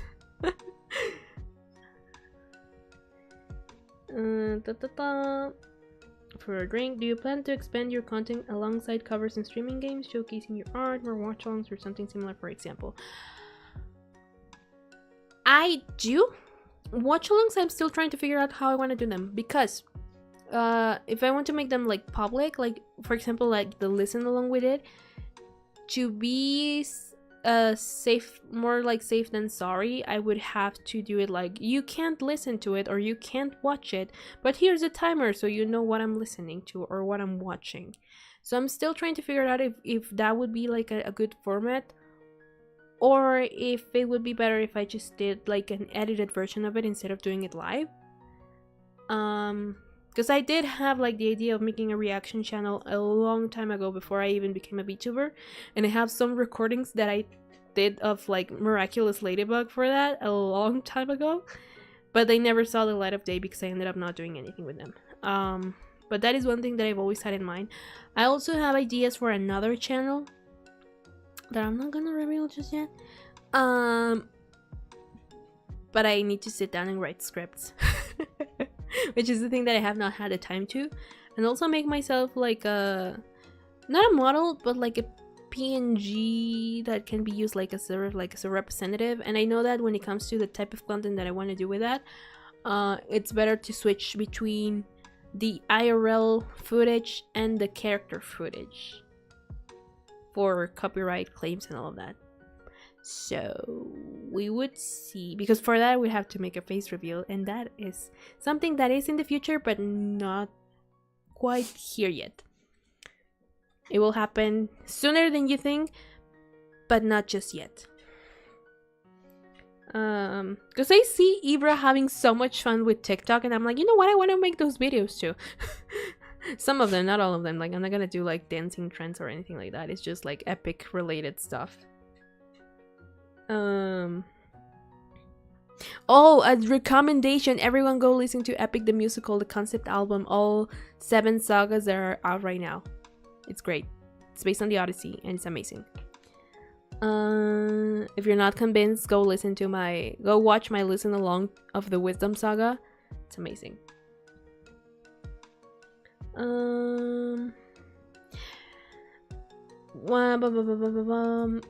Doing more art, I feel like I feel more confident after yesterday, so I might integrate like a little more art streams here and there. I've been wanting to do hand cams for a while, but I'm still not sure how that would work because of how limited my space is, and the kind of things that I could do with hand cam as well, because I can't move my equipment around that much. And other than that, I think other than that, I would mainly stick to streaming games, just chattings, and covers. I do want to keep doing, but maybe I will cut back on the frequency depending on a couple of things. But that is still like in revision. Like that is not a decision that I have made yet. It's just still like something that I'm considering, but it's not decided yet. And that's why I'm considering like opening officially the Patreon again. Because I want to hold on.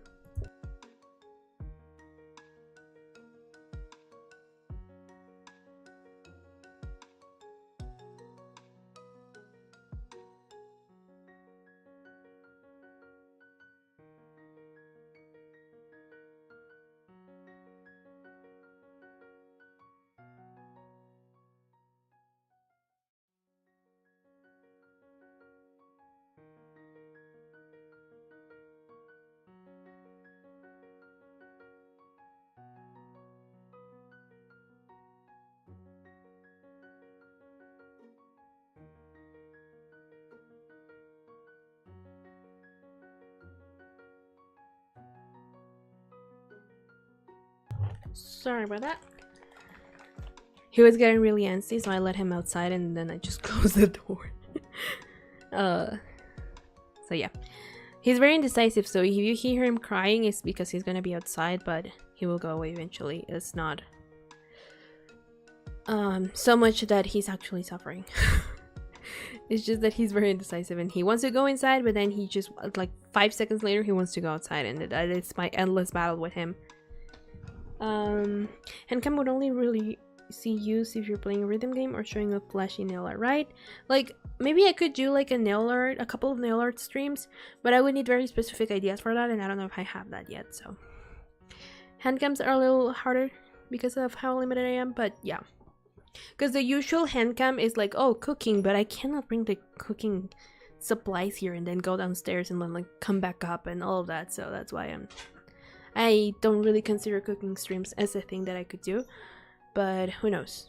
I was considering a baking stream once, just because like I would bake if I make cookies, like the cookies beforehand, and then decorate them on stream, which is different. Like I wouldn't have to go like keep going back and forth. I could just decorate them here, but the baking would be like off stream, but I'm still not sure about that yet. Your streaming streams are perfect to listen to while completing. Yeah, right? That's why I like just chattings, because I get to chat with you guys, but it's also very good content to have as background noise. And I know this because I also use like my favorite streamers just chatting streams as background noise when I'm working and I need to pay like more attention to what I'm working on. And it's just very good background noise. I don't know. That's why I like doing it. I also like that people use my things as a background noise, because it's very useful for concentrating. So I'm glad that I can be that type of streamer as well. Yeah. But yeah, probably just like other type of content that is not related to streaming or covers is something that I've been having in mind for a while and I do want to make. And when it comes to music, I also want to do original music. I've had plans for it for a while. And I have like some, I was gonna say sketches, but sketches is for like drawing. It's like I have written down things, but they need more structure, so I need to like actually work on those and all of that, and make a couple of calls to Ira to see if he can help me out with some things.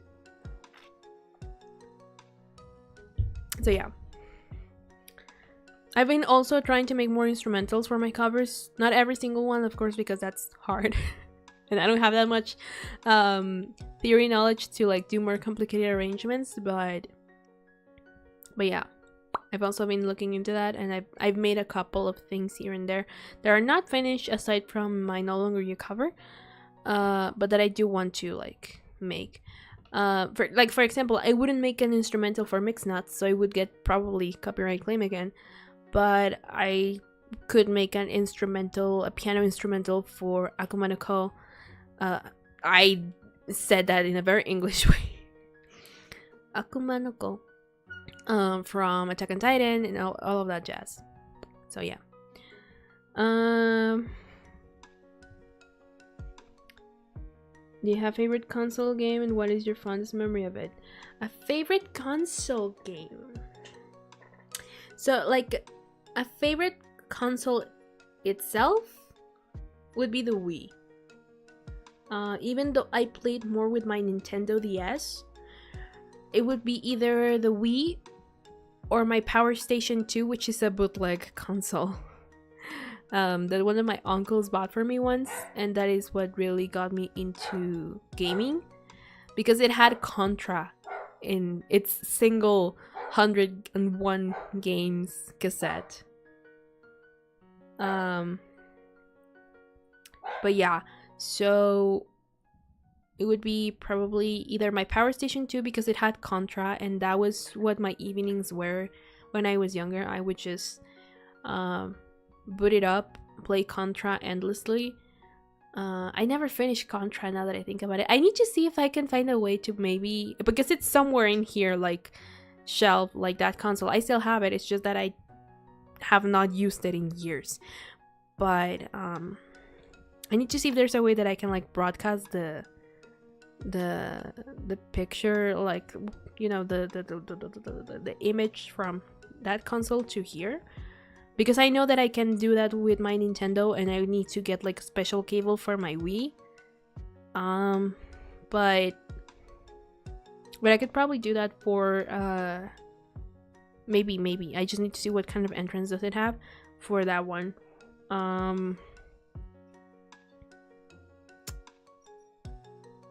And yeah, that would be like, maybe not necessarily my favorite console, but it is where I had the most fun with.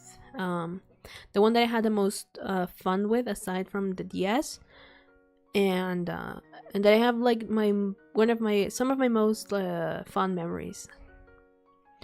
When it comes to the DS, I would play a lot of that one Zelda game that has 4 links in it that he can multiply, and it was an anniversary edition. I played that one a lot, never finished it either. But I did play a lot of Mario 64 there. That was fun. Very stressing, never finished it either. I couldn't get all the stars. I still have it. I just have not touched it in a while. But I would say my favorite console would probably be the Wii, because it has most of my favorite games from my childhood, which are Mario Galaxy 2, Sonic and the Black Knight, I'm thinking of another game. Oh, the Olympics, like at London. The Mario and Sonic Olympics at London is also my favorite one from that series. I have not played the Tokyo ones because I don't have it, but from that series, my favorite one is the London Games. And there's another one that I'm forgetting right now. But yeah. If I was where composing, I would gladly offer to create instrumentals for you. I mean, we all gotta learn, right? So eventually, maybe we could collaborate like that. Yeah. The DS might be my favorite console. I find the games on it, and there are some music animations and gameplay innovations was touching. It was really charming. Yeah, a lot of people don't like it because of the whole touch screen thing, but I think it was a very creative way to like try to make entertaining gameplay through very simple mechanics. I really like the DS, and again, I think it's the one that I use the most, because I, kid you not, went full on completionist mode on New Super Mario Wii, like New Super Mario Bros. For the DS, and Mario Kart. I got everything, like with the gold cup with 3 stars just to unlock a new title screen.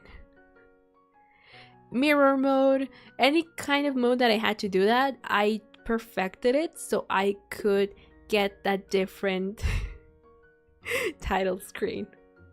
Plus all the other characters that I unlocked, but yeah. It's probably with Rhythm Heaven DS and my favorite in the series. Going from the first entry on the GBA to the entry on the DS is the biggest innovation leap in the series. Yeah, it was it was a very modern and creative thing like at the time. Nowadays it might seem like a little goofy, like the DS or the way it works, but at the time it was very, very good.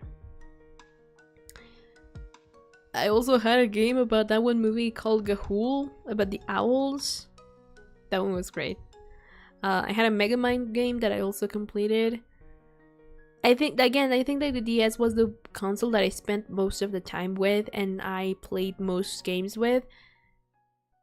But when it comes to like, oh, this feels like home, yes, the DS, but Power Station has like more special memories to me of a simpler time. And the Wii has some of my favorite as well, so you know. I had the Simpsons game. Ooh. You know how I found out that Santa Claus didn't visit your relatives' houses? Like not your house, but your relatives' houses? Because I got gifted the Megamind game for the DS. And my aunt was suddenly like, "You liked it?" And I was like, "Yeah." And I don't know what was it about the way she said that, but you liked it? You like it? That I was like, that is suspicious. I have a feeling the Santa Claus didn't bring this to you, but you bought it. I don't know why. And from then on, I stopped believing that Santa would visit your your relatives' houses, but not that it existed and brought gifts to your house. Fun fact about Leo. Sometimes I catch onto things for the weirdest reasons, and I don't know why. Unless she's secretly one of Santa's elves looking for feedback, right? Here's the funny thing. I never believed what the movies told me. I only believed that the big white beard man was real, but not that there were elves or that there was like Mrs. Claus, or that he lived in the North Pole. All of that he had a factory, all of that I never believed. I just thought that he would like go to the supermarkets where I would see the things that I wanted, the toys that I wanted, and that he would buy them at night. That maybe he was conspiring with the adults at night in the supermarkets, or like the toy stores, but not that he crafted everything and all of that. And all the other myths that are around Santa Claus. For some reason, my child brain just had that logic of like, all of this is fake, but Santa Claus is real. So that's why my logic probably didn't go to, oh, maybe she's one of the elves.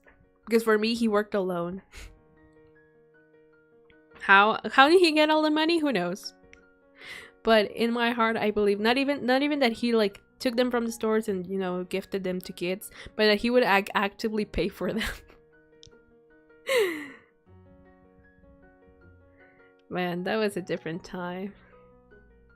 Same thing one time, like when I got my first phone, I had been using like an old one that was my mom's, that I was very outdated at the time, but it was just, you know, for emergency calls and that. So when I got my first like proper phone, like cell phone, we were going out and my mom was like, bring your phone with you. And I was like, why? Because I had the like I was used to only taking it outside whenever I went out with friends by myself. If I was going out with them, I didn't have it on me. So she was like, and like, make sure to bring your phone. And I was like, why? And she, just bring it. And I was like, And before we even arrived to the mall, I was like, they're gonna buy me a new phone, aren't they? And then I had to pretend to be shocked. Same thing when they bought me a new tablet when I used to have a tablet. I had an old one that was already failing, and so they bought me a new one, and it was a birthday present. And when we were at the store, it was one of the Barnes and Noble's stores. I was looking at books, and all of a sudden I went to go to a certain area, and one of my aunts was like trying to suddenly was trying to make sure that I didn't see my mom. And I knew they had tablets there. And I was like, oh no, I was just going to look at this. And she was like, oh, okay. And then I was like, I'm getting a new tablet, aren't I? Like in my head, because I never told them out loud. And when my birthday came around that year, I had to be like, pretend to be shocked. Oh my god. I never expected this. So yeah. Just weird fun facts about Leo.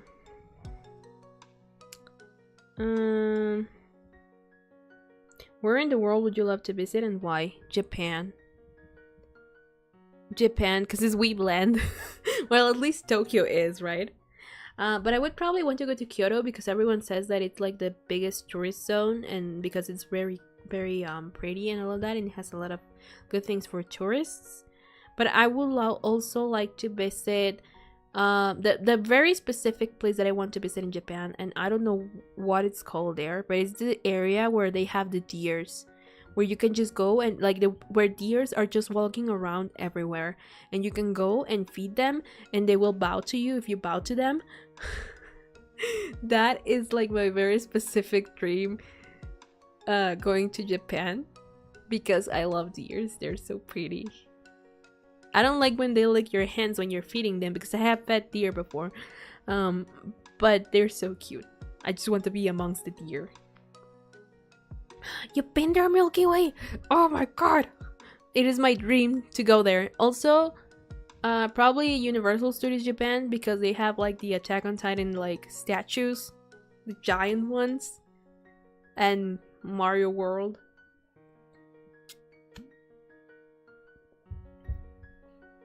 And probably that's the whole reason why we want to go to like Universal Japan.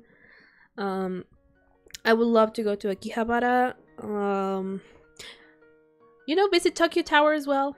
Go to whatever Kyoto has to offer and just try the food, because everyone says that the food is amazing. Add. Go away, add. There we go. But yeah, just like the deer zone looks so much fun. I feel like I want to be more confident in speaking Japanese before I travel to Japan. I mean, most people probably talk in English if they like. It's very obvious when you're a foreigner there, right? So the people who do know the English language would probably try to communicate with you if you're like are asking for directions and all of that. But if not, you can try broken Japanese and it's fine if you like. Oh, I can't wait to one day go visit. It sounds like fun. Other than that, I've said this before, but I just want to go to Paris, to go to Disneyland Paris, because it's like the source of Frozen related merchandise. It's where they have the most of that, and I want it for my collection. So I just want to visit Paris for that specific reason.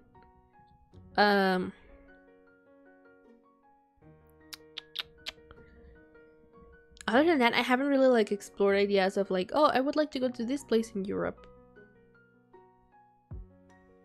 Europe feels so foreign to me that I have never like really considered it. But maybe Germany? Or London? I don't know.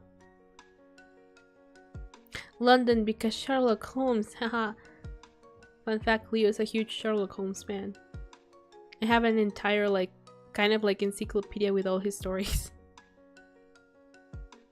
Hello, Sheeper. Oh, you're from Berry Sheepers? I need to go visit. I need to go visit. Come to the UK if you want to be drenched in rain. Nice. Rain is my favorite weather. And snow. Even though I've never been properly in the snow. So 2 for 1. I'll get it. I'll grab it. I don't know. I don't really know what's like there in London other than everyone complains about the weather. But I don't know. I think it'd be fun to visit. Maybe go to the West End one time. I've been to Broadway once, so why not the West End? Many areas in the UK are currently flooding, ironically. Damn. No, not you too. Like, not where I live, but some other states are actually flooding as well right now, which is bad. But alas, that's how nature is, I guess. Do you have a bucket list, and if so, what's the strangest idea on it? Honestly, I've never done a bucket list. Never even considered it. I don't know why. I should probably do one, maybe. I'm pretty sure my mom has one, because she's like, I want to throw myself out of a plane in a parachute, and I'm like, are you insane? Because I am afraid of heights. I have a terrible fright of heights and anxiety, so not a good combination. But right now, probably what I want is to go back to Broadway at least once and watch Hadestown live, because that would be amazing. Back then I wanted to watch Beetlejuice, but unfortunately because of COVID and all that, I couldn't catch it. And then when they did a limited run on a new theater, I had fallen out of I was in my era of falling out of love with musicals and the industry, so I didn't even make the attempt. But I wanted to watch Beetlejuice live with Carrie Butler, who's one of my favorite Broadway actresses, because she was Barbara Maitland. So yeah. If not, what do you do currently? What would be your dream career? My dream career would be doing this for a living. Just streaming, singing. Like, in itself, my dream career is just like being a singer. But now it has like added this into the mix. Like streaming, being a VTuber for a living. That would probably be my dream career. I don't have any plans of going to a 9-to-5 job. Really. If this doesn't provide enough, I want to make my own business of like commissions and probably fan merch and all that. So that would probably be my dream career. Music and this. Where would you like to see yourself in the future, either as content creator or somewhere else in your life? Philosophical question. I'm kidding.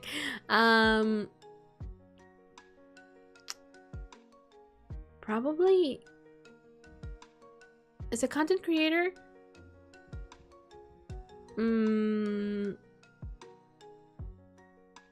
Probably what I said earlier about the new channel ideas and all of that.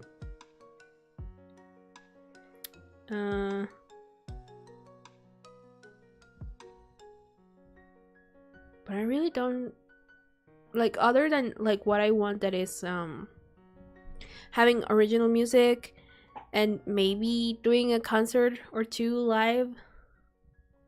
I once dreamt that I was the opening act for Taylor Swift, so that could be a reality. Like, what I've always said is that I do want to be a singer, but I don't want to get to the level of fame of, like, for example, like our most recent example right now is Taylor Swift, where she's just like unreachable in a lot of ways. I want to be famous enough that people know me and know my work, but that I can also just walk peacefully on the street like a normal person, you know? So probably that, just like get myself known for my music, like release original music and be known for that, and also just keep streaming and hanging out with my fans and all about with my snowbats. Do this for a living. Have that other channel, maybe a line of merch, whether it's like little trinkets that I do for, like, oh, you know, get this Genshin Impact keychain or your Leo keychain and all of that. So yeah. Happy 1K, Leo. I just came to say congrats. I gotta go now, but I'm so happy for you. Thank you, number 7. Thank you for stopping by. Thank you, thank you. Leo keychain when I figure out prices, because I have been asked a couple of times by other people about that. So whenever I find out prices, which would be probably after I graduate from college and all that I will start looking into that more. So in the not so distant future, but also not in the near future, in the middle future.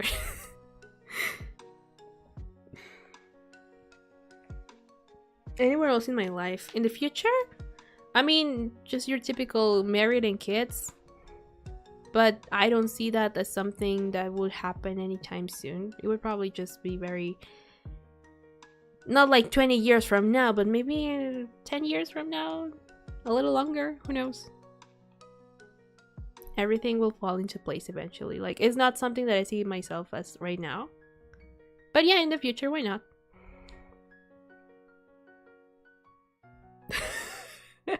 Married to the job, kids, the snowbats.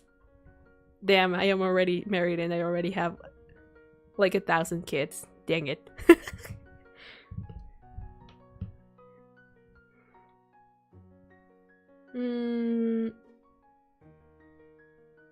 Favorite, least favorite Genshin character and why? Okay, I already talked about my Genshin character. My least, like my favorite one.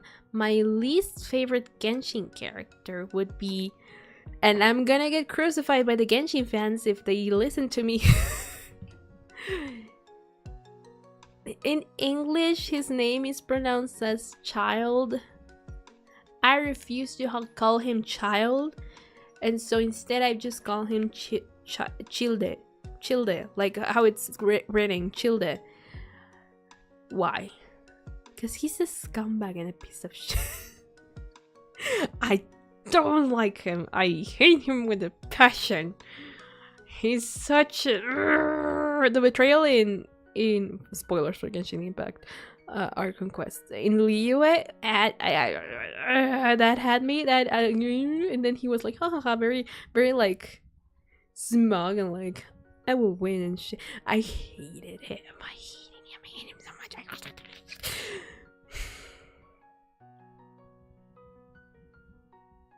Every other factory bringer that is not Arlecchino, I hate. I refuse to call him Child, but I don't like him, and I know he has a lot of fangirls, and good for them that they can find some good in him. I don't like him. There's probably someone else that I don't like in Genshin, but he is the one that comes to mind first. I have mixed feelings about Zhongli because he has a great design and he's a goodish character, but he was not what I was expecting character-wise, and so I am conflicted about whether I like him or not, but he's not one of my least in case I decide that I don't like him. But Childe is just not... I would rather not have him around.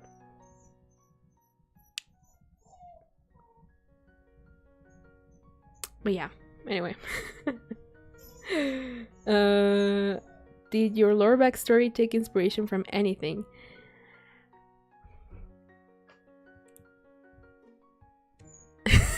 I am treading this question carefully. Zhongli is mysterious. He wasn't what I was expecting, and that made me like his character more. Really? I was like, I knew he was mysterious, but I was expecting something specifically. Also because I already knew he was the Archon. But then at the end, how he was, I was like, really? Is this all you are? Is this all you are? I don't know if I don't know if I like that. But I'm kind of like a middle point with him. Okay, so I'm gonna thread this this question very carefully because I don't want to spoil anything. But it does have inspiration on a couple of things. At least the modern version of it. Well, ever since it was conceived, the lore, it has had inspiration on some things, but they're all loose-ish inspirations because they were ideas that I already had before those inspirations came in and like strengthened it. So for my lore, like in itself, the lore has existed before the channel even existed, as in the OC that I have has existed for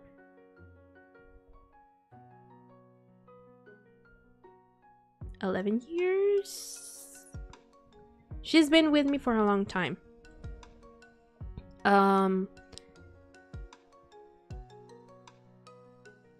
And her lore used to be very different from what it is right now. She also didn't have a name for like 8 years. She only recently got a name. And I say one of the OCs because originally there are 3 OCs. 2 of them you don't know. 2 of them I've never shown to you. But now there are more OCs into play as well. And Leo is an evolution of one of them. But Leo is also a byproduct of the original, if that makes sense. All I can tell you without spoilers ish is that one of these 2 OCs is not the original. As in one of them is not the original, and I'm not gonna say anything else. For now. We need to solve the lore before more characters get introduced. Oh, you have no idea. There are so many characters. But there's only like 3 main ones. And of the original 3 main ones, 2 of them are not that relevant anymore. But you know.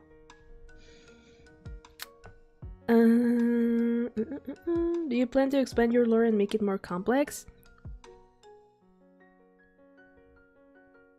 Here's the thing. What you don't know, Snowbats, is that it's been in the works for a while. It's still in the works. There's something coming. Not in the necessarily near future, but my goal is to have it ready in a year at most. But there's a reason why. Originally it was just gonna be like through covers, make little hints here and there, but there's a reason why I've been doing lore videos. There's a reason why I've been a little more specific when it comes to like covers that count quote unquote as lore. And I say count quote unquote because only a couple of them do the lyrics actually mean something related to the lore. But they mean more in the sense of like the art is more, implies more, I guess. A good, like, what I can tell you is that the cover of Mephisto was a turning point in my lore. And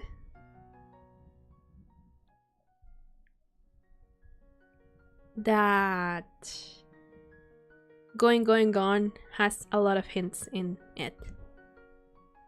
And that is all that I can say about that. But yeah, there is something coming that I cannot tell you about. And I think it will be interesting. So in the meantime, all I can do is like show you through covers a couple of things, but it is up to you to decipher until the thing I have planned is released. Write that down, write that down! We need to solve the lore before we can. We've made this progress for ages, and it's simply because I haven't riled the snowbats to theorize in a while. Yeah, I think MatPat will enjoy dissecting the lore frame by frame. Maybe not MatPat anymore, but what's his name? Tom? The British one that now runs Game Theory. He would probably have a fun time doing that. Or Lee, depending on the format I release it in. And Ash would play it. And maybe if he makes a comeback just for that, love it. But I doubt it. But yeah.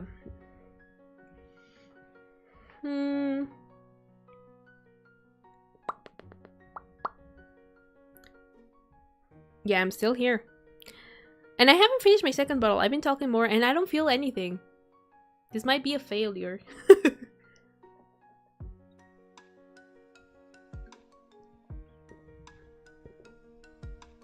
Would you ever consider a horror game marathon? Or wait, what? No, I think I skipped a couple of questions. What was your favorite subject at school? Math and English. Because the level of English they were teaching me was... I was already more advanced. For the level of English they teach you in school. So it was my easiest subject. I didn't have to study for anything. I passed flawlessly. Well, I'm about to have class, I'll miss the rest of the stream. Sad. Don't worry. Maybe I'll go for the third bottle in a little bit. Although, it's been almost 2 hours and I could probably go for like 3 or 4 at most. So, we'll see.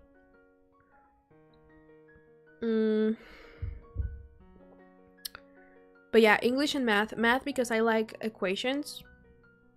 And... what's the name of those?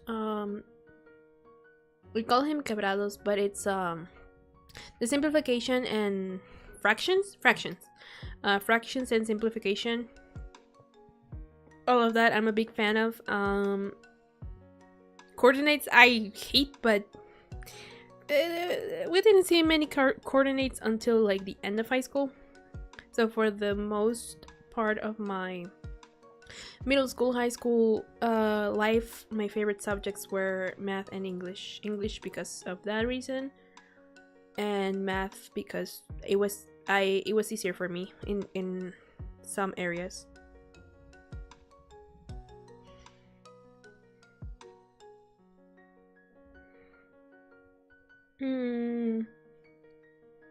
When financially viable, would Snowbits be able to recommend games for you to play on stream? Yeah, like I usually do take your considerations, like your recommendations into consideration.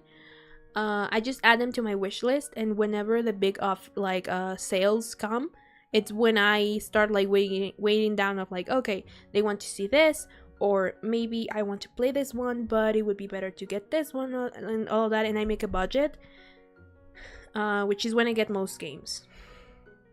So yeah, like for example, I bought a Space for the Unbound in December because I had been wanting to buy it for a while, but I waited until the offers were there. I bought there was one that I got recommended that I bought. Which one was it? Like for example, if I like Poppy Playtime, I would buy the next chapters in sales as per Khan's recommendation. But there was another one that was recommended to me and that I bought at the time that I'm not remembering right now. Undertale was one of them as well that I bought because people wanted to see playthroughs of that. Back in the day, I bought Friend Sim from the whole Homestuck series that I was not very fond of. I never finished that. It's there in my pending list. I don't know if I'll ever finish it. That is the only game that I genuinely have not liked.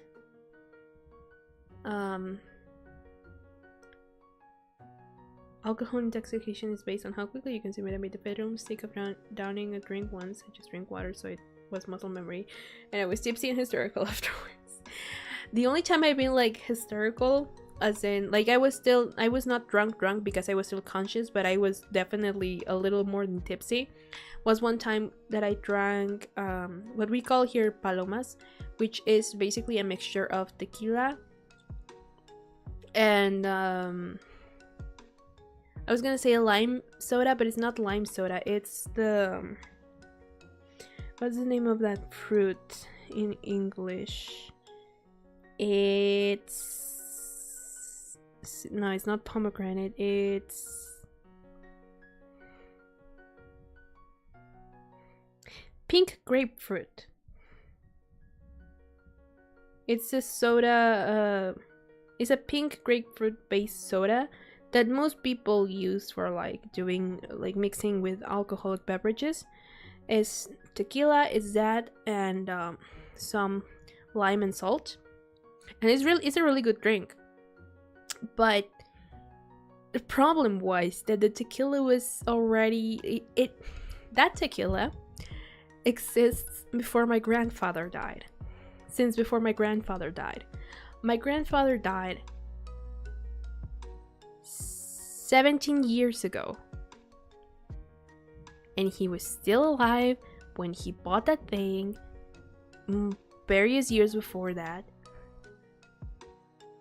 And it was already supposed to be an aged tequila.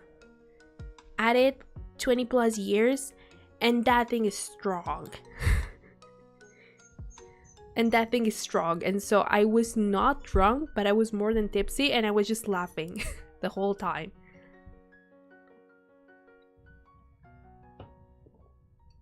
And I have a suspicion that that increased a little bit my tolerance.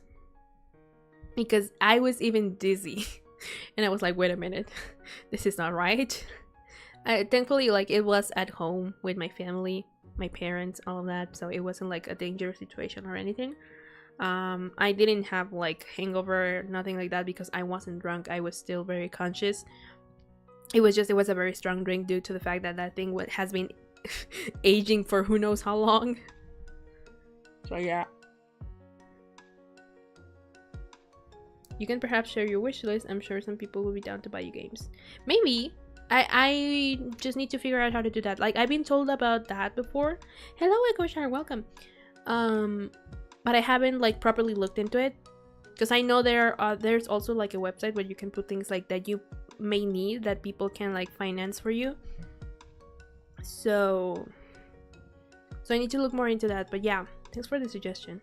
I will look more into it, because that way I also got like I was planning to buy Valhalla at the end of the year, but then thanks to Pantry I got a Steam key that had that game for free. So I play Minecraft. I hate a game. Who asked if I was gonna play Minecraft? Was it Milky? I am considering it because a lot of people like Minecraft, especially around your ages. And by ages I mean confused, because he's a baby. But I was also invited to a server once where a lot of singing YouTubers, VTubers, all of that are there, and I do want to hang out with more people. But unfortunately, I checked and I don't even have the free version here on my computer, so I would need to buy one of the versions, and I need to save up for that. So if I am able to buy it, I will consider playing Minecraft in the future. I have no idea what I would do in Minecraft, because I don't really know how to play Minecraft. But we can explore the idea. I am not completely against it. It's just a game that never caught my attention back in the day. Yada yada. But I can consider it. What I will never play is Ark, because that thing is weird.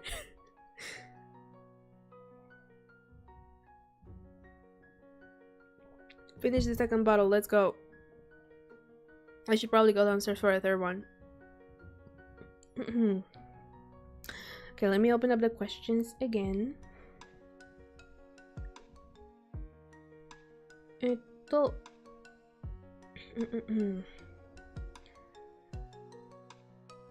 Favorite subject at school, games to play on stream. Would you even ever consider a horror game marathon week for October and Halloween? Adding on to this, what's about Halloween theme?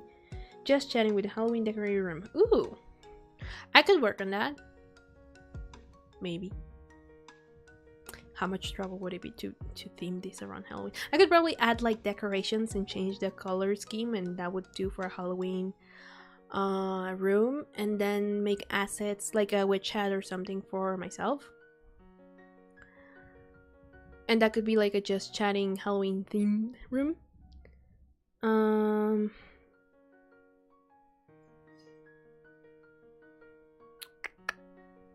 You could do whatever in Minecraft. I recommend trying modded Minecraft since it's like the most modded game ever, but it's best to play the base game first. Yeah, I probably play the base game first and then try other things.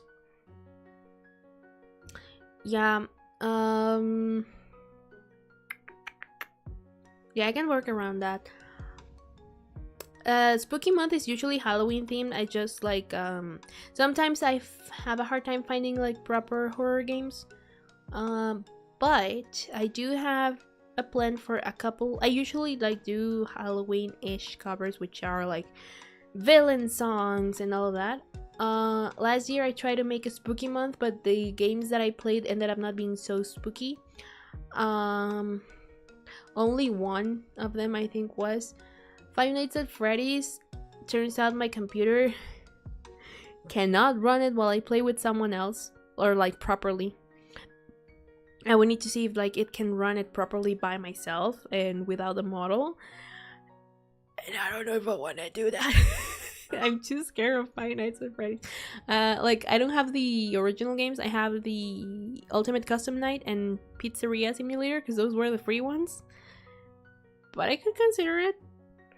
I would be scared shitless, but I would consider it. Double Life by Pharrell Williams cover. Oh my gosh, yes. Who is girl gonna be? That's the question. Who will girl be today? Da. I was obsessed. I was obsessed with that song after I watched the movie. The true the true horror. Despicable Me songs. Ooh, interesting. Alright. Also, I have not looked into the Pokemon emulators, but I do have it on my list, by the way. So just so you know that I have not forgotten about that. Also, the pristine cut for Slay the Princess is releasing during Spooky Month, so I am probably gonna add more Slay the Princess in October. And I have also, I need to test Poppy to play it because I promised Con. And I have another couple of games that are supposed to be horror-ish related that I can play, like Paper Lily and there was another one, but I'm not remembering. It's just a children's movie. Oh! Ad.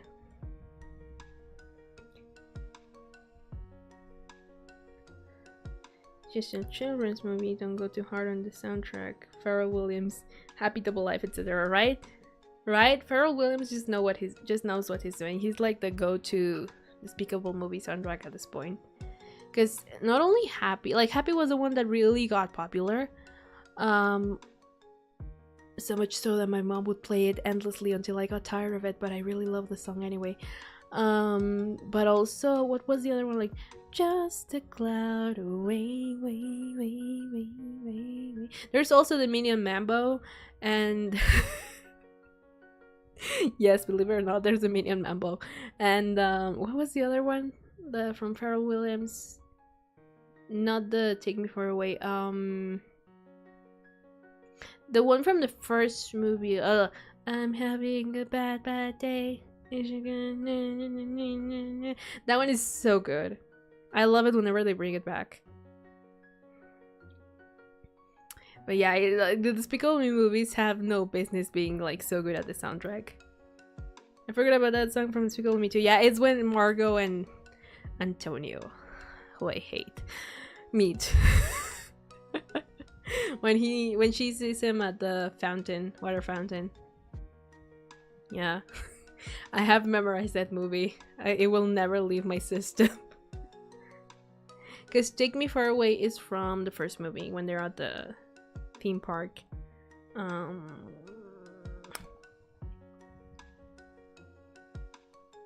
Which other one? Well, the Minion Mambo is supposed to also be from the original soundtrack, like the first one. I also used to know like the lyrics of like their version of I Swear from the second one, like the Minion version, and also there was another Minion song that I knew like exactly how they pronounced it. that is also from the second one, but I'm blanking right now on which one was it.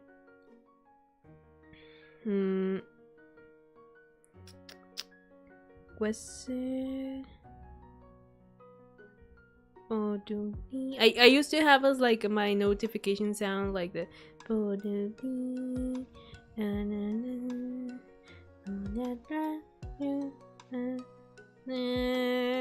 There's a DLC Minecraft of Despicable Me. What? I would probably get me into Minecraft. It was great because like the setup for the rest of, yeah, it was really the great setup for the rest of the series. I'm kind of sad that they have already confirmed that they're never gonna age anyone there, like in the movies. But at the same time, like if they're fun and entertaining, like they don't have to be like super good, as nothing will ever top the second one for me. But as long as they're fun, I'm good with having them around. They're part of my core being. They're what got me into fandom and fan fiction and all of that, and the internet, like properly the internet as a whole. So it's part of my formative years, you know. Oh, when it comes to content creation, now that I remember, one of the things that I also want to do is get more into voice acting, because I really like it. So I've already set for myself that one of my goals is that I have to be in Despicable Me 5. Somehow. Don't know how, don't know when, don't care. I just have to be in Despicable Me 5. If they ever make one. Because the fourth one at the end kind of felt like a send-off, but they did say that they will keep making them if people like them. So, and given how popular was the fourth one, they're probably gonna make a fifth one. So I have to be in Despicable Me 5 somehow.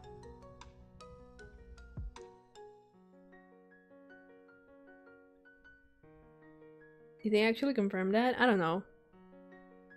Oh yeah, the whole they're never gonna age. Yeah, one of the directors I think said that they're never gonna age in one interview. I hope they change their mind. But yeah. I have to voice act in Despicable Me 5 no matter the cost. It is now my dream role. So yeah, that reminded me of that. Before that, what was we saying? Oh yeah, so games for Halloween. I do have a couple of like spooky month games lined up. Also some from itch.io. So yeah, exciting. I have a little visual novel from my favorite VTuber group there that I have played before, but I don't know if you guys would be interested. It's just it's a very short visual novel. But it's supposed to be themed around Halloween and all of that, so. And it's not that it has some body horror. It has cannibalism. But it's not that bad, I feel. So I could add it if you guys want. I don't know. It's called Doppelganger.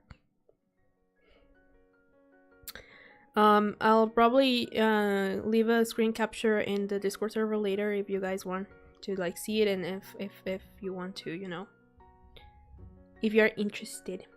Kind of sucks. No way they're not gonna have a movie about them growing away from Gru as they get older, right? Like it just feels right. Just like how, as bittersweet as it was, just how with like how Hiccup grew up with us in the How to Train Your Dragon movies. I feel like it just feels right for them. But maybe they want to make as many as possible before going that route. I don't know. So that's why I'm like, I hope they change their mind. Because it would be a very bittersweet send-off, but it would be a nice send-off. And it feels right for them. So, who knows? And now that they have another baby, I feel like they have to age them up at some point. You know? Margot can't go to the same school forever. She's supposed to be like 13 or something. She has to grow up. At least Margot, because Margot is the central point of like all three of them are, but Margot is like the central point of like the bond between Gru and the girls. So I feel like they eventually have to do it if they plan on like continuing the series and send them off and all of that. So yeah. But yeah, I can adapt a room for a Halloween, and also I have a couple of spooky, I hope they're spooky-ish games for Halloween month. So yeah, buckle up. And also I have like at least 2 covers for spooky month, so well, planned because I haven't recorded them yet, but you know. What is your favorite season and why? My favorite season is winter because it's cold outside and I would rather stay bundled up in my blanket in my house rather than dying from the heat outside in summer. Well, fall is like the more balanced season, but I always say winter because winter is very unpredictable here sometimes. Sometimes it can be just like hot outside a whole week and then cold outside again the rest of the next week and all of that. It's very unpredictable here. It never snows, sadly, but it's very unpredictable. So that's why I say winter, because usually fall doesn't exist. Usually, right? But right now it seems like fall is actually entering full force. Almost winter-ish. So because it's actually very cold outside right now. So yeah, and it's also raining, which is not helping that. But I would rather this weather than summer. 100 times. Super spooky free game. Ooh, let me know.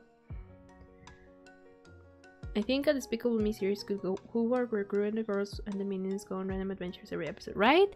Just like their little like shorts that they've done. I think that could work as well.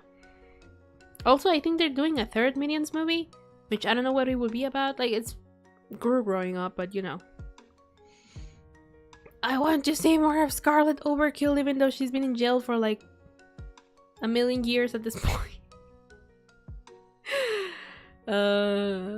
She would have been a better like vengeance plot than the Cockroach Man. Just saying. What is my favorite holiday and why? I always say that my birthday is a holiday. And I'm like, yeah, my birthday is my favorite festivity. But like actual holidays, Christmas, because I get to see usually the family members that I don't get to see often, like one of my grandmas, and it's when we travel in family. Not so much about like the whole dinner thing, because that is a sham, at least in my place. Like it doesn't feel any different. But also I have a very capitalist mindset and gifts. In that sense, I guess. But yeah, it's just a nice time to be around and everything feels cozy, even though when you're actually there on the day, it's nothing like that. But there's something about Christmas that I really like, about the vibe. I don't know. Scarlet? Also found the name. Play Cry of Fear, scariest game I've ever played. Okay, I'll check those out and see first if like my computer can run them. And if they can, I will add them to the list of spooky month. You could play the Puppet Combo developer game, horror games like they're... I think I've seen that around. I think I saw some other VTuber playing those last year. I will look into it as well. But I think I've seen that around. Okay.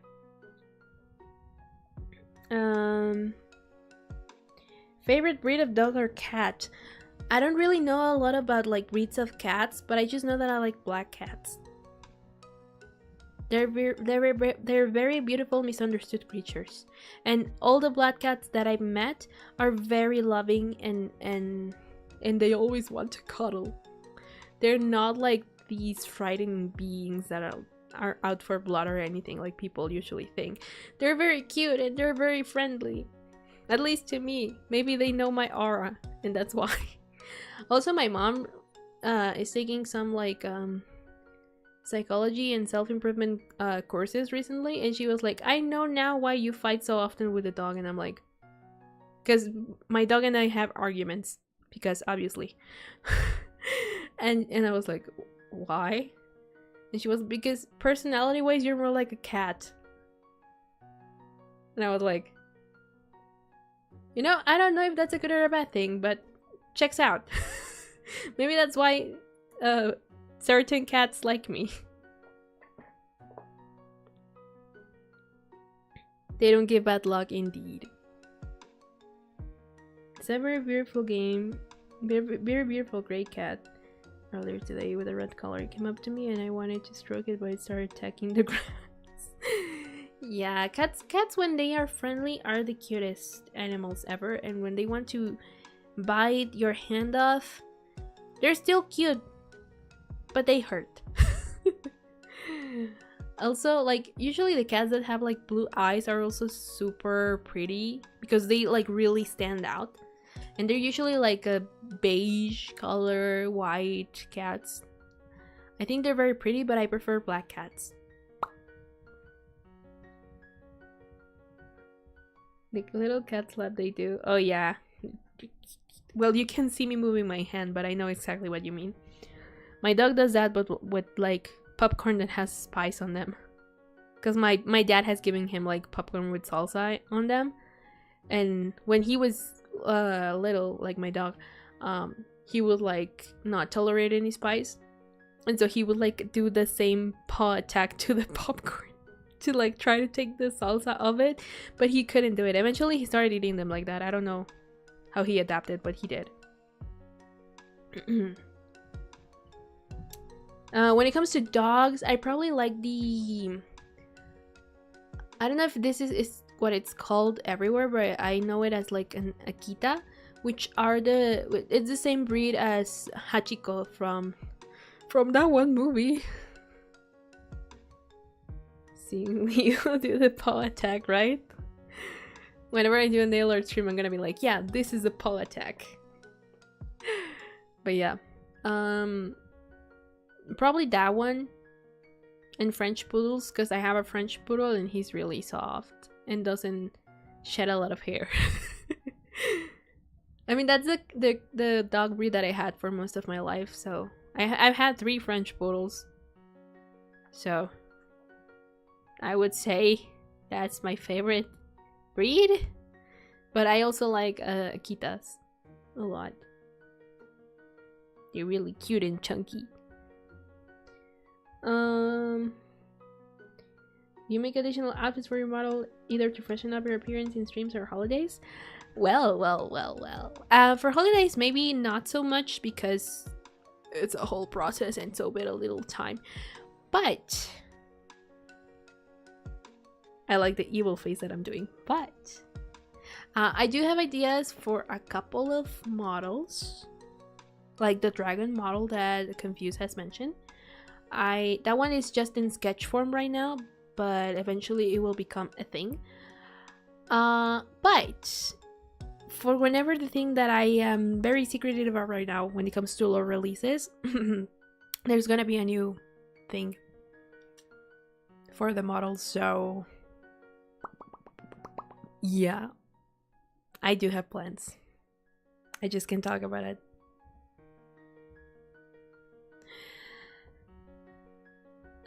Okay, those are all the questions from from Tyler. Yay, we made it to the end of the list. Then there's a will you ever play Minecraft from Milky, which I already answered. And here are Confused's questions. So, what is your favorite musical? Depends on which format we're talking about. If we're talking about Broadway, like on stage, I say Broadway, but really Broadway is just like a term. It's just that they play in New York, and really what defines, for those of you who don't know, what defines a production as off-Broadway, or Broadway is the amount of seats that the theater has and the zone is in. So the Broadway area has like, I think over 250 seats or something like that. Each one has like a very specific amount of seats, and that's really what defines an off-Broadway play or an off-Broadway play from an Broadway play. Usually off-Broadway plays are the ones that, if they're popular enough, are then brought to Broadway, which are bigger stages, like with more capacity for people to come in and watch them. Not all of they work, but that's why off-Broadway plays tend to be more experimental, because they can just get away with that a little bit. So Like how Heathers was an off-Broadway production, but a lot of people don't know that. And it never got a Broadway production, as far as I know. So yeah. But if we are talking about like a stage production, probably either Hadestown or Wicked. The only one out of those two that I watch is Wicked. And Wicked has been my favorite musical for a long time. I am very wary about the movie because usually movie musicals are not very well translated. As in, like, from the stage format to the screen, to the big screen. But I hear a lot of people are excited about it, so I am cautiously, not optimistic, but like cautiously looking forward to seeing what they're doing. Because that movie has been like in production for the long, just like the FNAF movie was in production for like almost 10 years. Wicked also has been in production for a very long time, like the movie, because back when I discovered Wicked, I was like 12, 13, and there was already a confirmation that they wanted to make a movie, that they were going to make a movie. But it wasn't until like last year, 2 years ago, that they finally confirmed that they were already doing it and that they had a cast. And of course, Ariana Grande is Glinda because she was trained by the original Glinda, Kristen Chenoweth. So she has the training for it. I don't know about performance because I've never seen her in anything else other than Victorious, and as a singer, which she is great at. But we'll see. But yeah. Wicked has been my favorite musical ever since then. And Hadestown is just a great sung-through musical. It's amazing. And I really want to see it live. I'm sad that I can no longer watch it with Amber Gray, which she was the original Persephone. But, man, I want to see it. Ibra has seen it, and I'm incredibly jealous. But I want to see it live so bad. Hamilton used to be on like the top list. It's still one of my favorite musicals because it is really well written. But it wouldn't be my priority. I would go watch Hadestown over Hamilton if I had the opportunity, being completely honest. So yeah, stage wise, either Hadestown or Wicked. And I also have Jessica Balsk's autograph, which I am very I have it like as one of my most prized possessions on my playbill.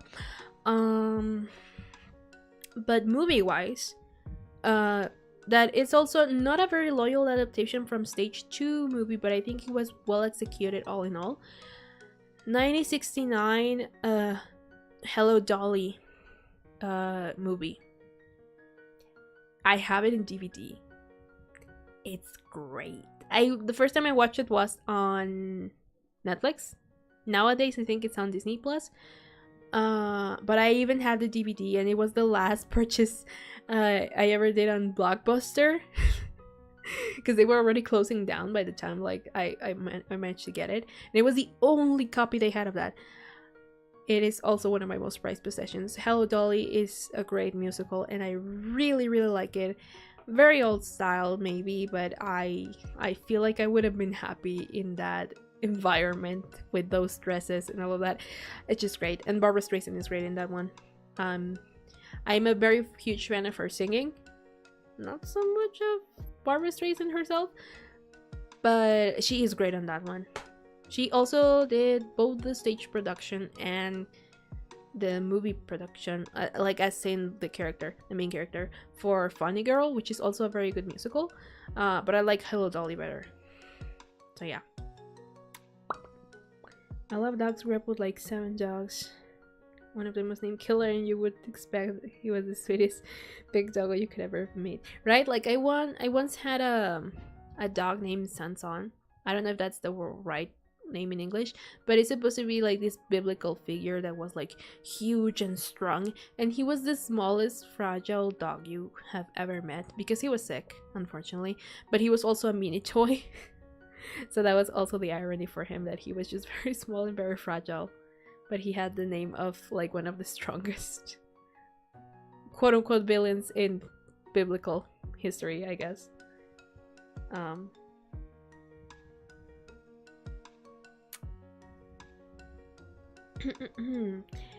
Will you ever get a Snowbot Leo plush? Yes. I again just need to like properly look into fabrication, like what I would need to design one, who I could send it to, how many demand there would be, all of that. What's popular right now are pre-orders, because you know it's better to have a grasp of how many people are interested in a product like that. But it will probably take a while, but I do want to eventually do like merch of like Snowbat, or then turn me into a marketable plushie Leo. But yeah, eventually in the future, yes, I do. I just need to again look into things of like production cost and all of that. So yeah, definitely. What is your favorite way of drawing traditionally? Pencils, markers, etc. Probably favorite way is just with pencils because it's easier to manipulate, but I also like coloring with markers, especially like water color type markers. Like they're not watercolor based necessarily, but they do have like that effect. I also used to be a huge watercolor person back in the day. I also learned how to paint with acrylics back in the day. I haven't practiced in a while, so I don't know how good I would be now. But usually pencil is just my favorite technique. But aside from pencil, I like doing watercolors, and I like doing watercolor type markers and acrylic sometimes. Yep, I would say then pencil and watercolors are my go-to when it comes to traditional art. I'd buy a Snowbot plush and add Leo plush to add to my collection. Yeah. I used to have a plush collection, but they took too much space on my bed and I didn't have anywhere to put them, so I got rid of most of them. But I still have like a plush collection of sorts. I have more of a Frozen collection in my life. Dogo cam during streams? Maybe. You know, I was thinking about like whenever I do like the quote-unquote face reveal, I will probably introduce you to my dog. He will probably be around, so why not? So yeah. What is your favorite thing you own? My favorite thing I own? What is my favorite thing I own? That is a very good question. I don't know. Like, out of the top of my head, I don't know.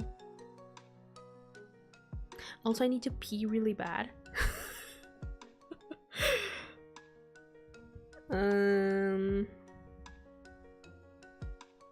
Does a face reveal stream come with a certain amount of subscribers?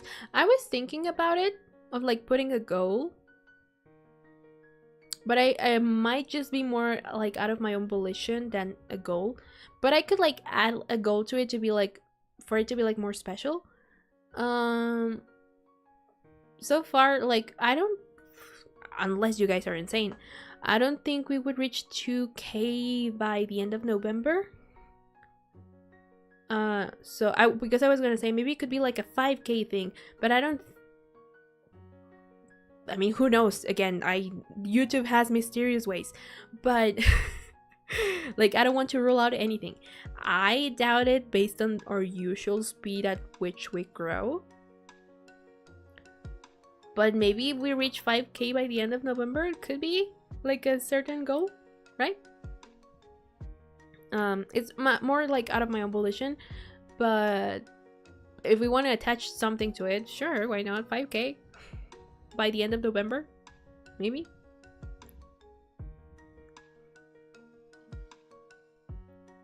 I've seen you in the bot from 2 years ago, but that's about it. Yeah, because that was when I started like officially streaming, and the idea was that I was gonna be like a VTuber from the very beginning, but the thing is, my computer back then could not handle the model, the 3D model, so I just had to become a flesh tuber on Twitch. Ow, that was my nail. Anyway. So yeah, probably like out of my own volition for the most part, but if we can reach 5K by the end of November, we can make it special. that is entirely up to you guys and how much you promote me and how much I am like screaming at the top of my lungs like, hey, subscribe, new people, I promise I'm cool, I like making funny voices when I play games. Oh yeah, it's not so much the camera angle, it's just that the mic is actually just covering my mouth most of the time. Which is why sometimes when I talk, you don't see my mouth move, because right now, because I shrimp, right? Right now, if I do this, my camera is not not capturing my mouth. But if I do this, then it's capturing my mouth. And also I've had to move, like, the pop filter used to be like over here, and I had to move it downwards so it actually shows my mouth. It's more like the pop filter that's covering my mouth most of the time. The struggles of a short person. Anyway. But yeah, when I get close to the mic, I just do this, and then my camera doesn't capture my mouth. So yeah. My favorite thing that I own. I will answer that at another time, because right now I'm not in my room, so I can't really tell you what would be my favorite thing that I own. But I will look into it and I will let you know. And last question from Confused. That was the last question from Confused. And now Khan was the last one that asked questions. What is your favorite song? That is a very hard question. I don't know. I never know what my favorite song is. It's always changing. But I can tell you some of my favorite ones from like long time, which could be Pure Feeling from Florence and the Machine. Clean from Taylor Swift, from the album 1989, the deluxe edition. Oh, I know. My favorite song for the longest time has been, it's a Taylor Swift song, but it has a lot of meaning to me, which is why it's my favorite song, and I scream at the top of my lungs at that concert because it was like my first time hearing it live. Long Live has a lot of meaning to me personally, so that would classify as my favorite song because of that. It might sound cliche, it might sound be like, oh, mainstream, because it's Taylor Swift, but it's just like a really good song that it has a lot of personal meaning to me. And another song that I've already mentioned but has a lot of personal meaning to me is also Kigeki, or Comedy from Spy Family, which is the now stop ruining my speech, which is comedy, like the first ending for Spy Family. Yep.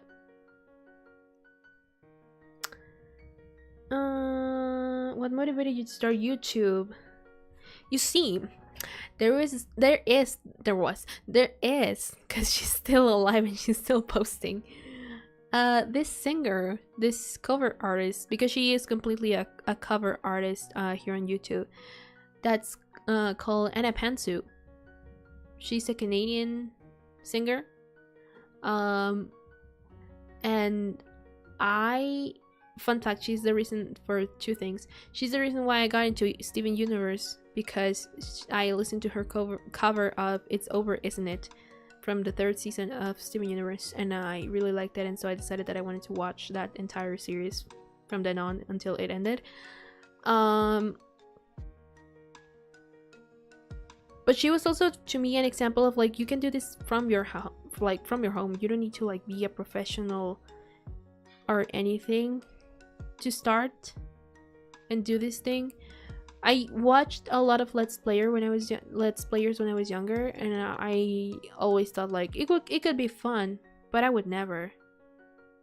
And it wasn't until it was music related that I was like, oh, this is cool. I can just upload myself singing to the internet like that. But I need a microphone. In reality, you don't necessarily need a microphone. You can do it from your phone. It would have less quality depending on your phone, because there are phones that have really good mics nowadays. But it's still a start.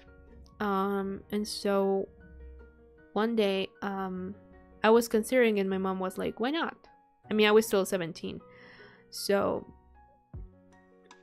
I started looking into things, and I decided, you know what, because back then I still had the dream that I would be a Broadway actress, that would be my career, until I fell out of love with the scene, but that's a whole other thing.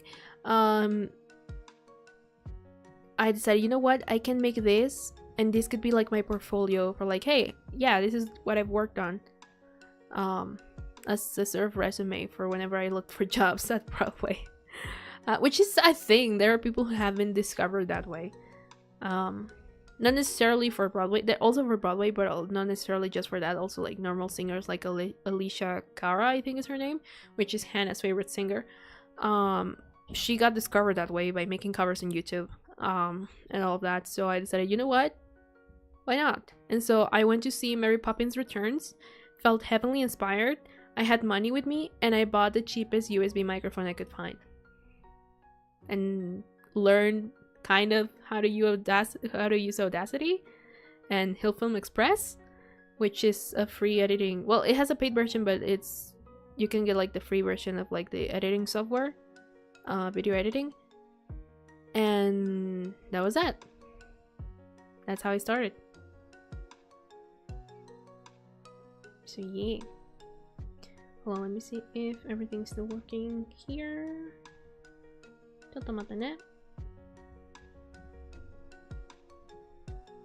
There we go. So yeah, that was how I started.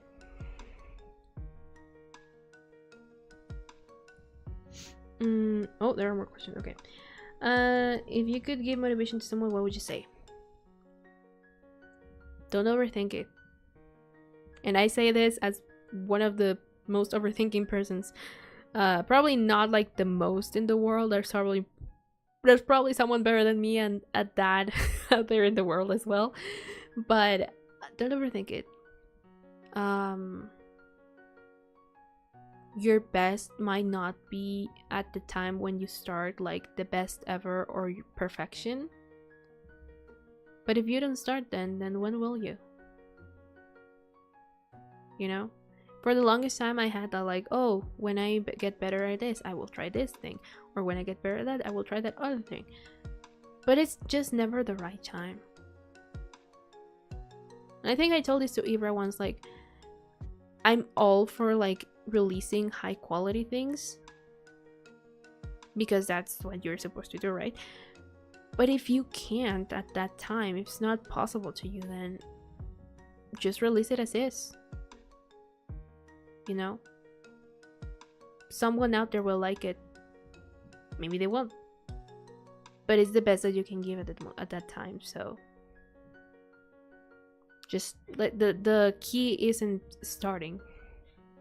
No matter, like, if you listen to my old recordings, that microphone was bad. And I was very bad at editing too. I am still not a good mixer. I just do my best because that is not my expertise area, but I have no one else to do it, so I have to do it myself. And I do it the best that I can. I've taken feedback. I've learned a couple more things along the years about it. And I've implemented it, and it sounds better than it did before. Like, even then, I got this mic at like the beginning of 2020, and even then those early recordings did not sound that great, but that was because I didn't know how to properly use the mic, and also didn't know how to properly edit around that, because I was used to the crappy sound of the old mic, until I eventually learned, and now it sounds better. It's still not, like, again, super professional, but it's the best that I can give. So I think that would be part of my advice. Just start. Don't overthink it. Try your best, and I promise you that will be enough. And over time you will get better. There was also something else and I forgot. Everyone's life situation is different, so not all advice can apply in the same way. But don't let the outside world influence you in a bad sense of like, oh, you can't do this. Oh, like, if you want to try something, try it. It's not bad to indulge yourself sometimes. It's not bad to try new things. Everyone makes mistakes, even though the world wants you to believe that it's not true and that if you make a mistake, the world is over. School is necessary and it's good, but it's not everything. And it can be extremely flawed.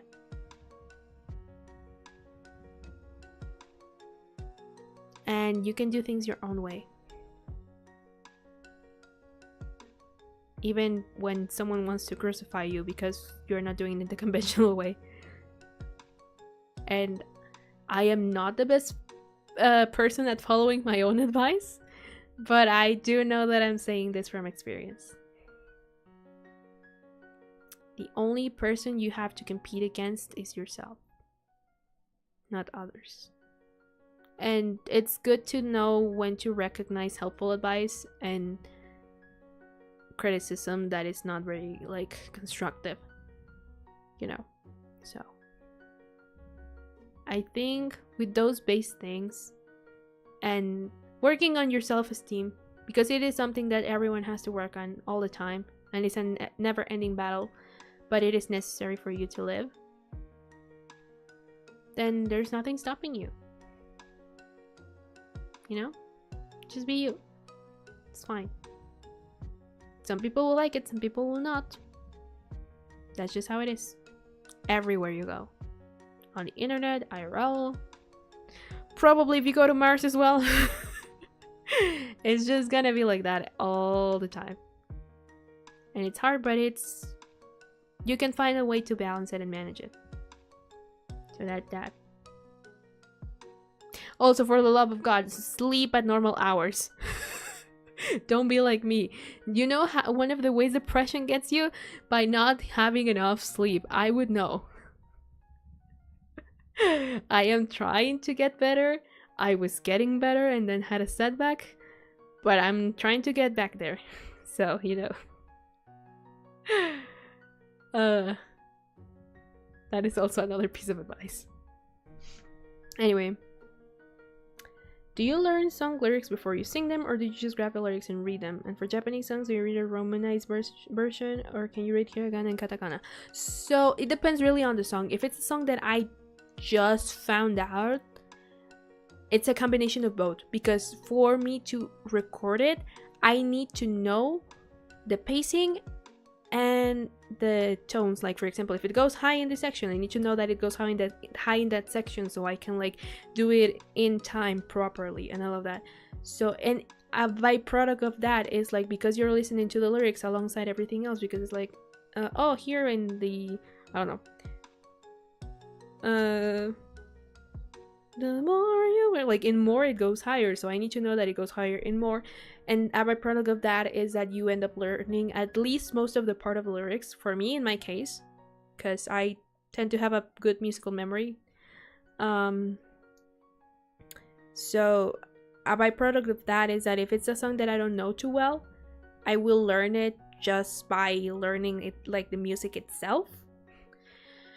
If I already know the lyrics, then I just go without my phone in it. But if I don't have the lyrics very well learned just yet, I do have it on my hand when I record, but I try to memorize it as much as possible, so that doesn't, because sometimes looking at the phone does interfere with your performance, in the sense of if you need to give it more feeling, then by reading it you're kind of disconnecting a little bit from what you're saying, or at least that's what happens to me personally. So that's why I try to learn it for the most part, and I just have it as an aid in case I forget a lyric, because it has happened a lot of times that I'm reading and then I'm I don't know what's next, or I just fumble over my words and all of that. I have a couple of bloopers on the Patreon and some others that are just in my files with that exact problem, that I don't know the lyrics properly and then I just fumble and I have to re-record that section. But that is how I record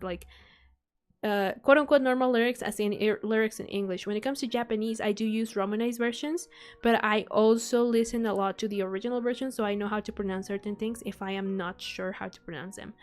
I do now know a little bit of hiragana, or no, I actually, you know what? I do know hiragana. I don't know katakana. Katakana is the one that is giving me trouble learning, but I do know hiragana now, so I can read hiragana, but I still use the romanized version just because the actual lyrics usually use like a combination of kanji, hiragana, and katakana.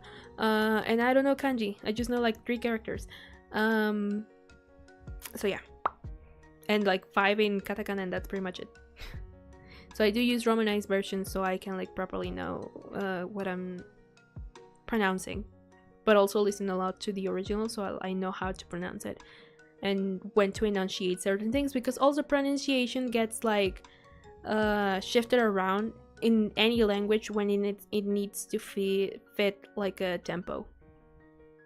You can change the way things are usually pronounced just for the sake of like it fitting in the tempo and all of that, so, or rhyming even. So yeah. Book recommendations, I think I already gave my 3 main ones, but also another one could be Eleanor and Park. At least I liked it back when I read it. I haven't read it in years. And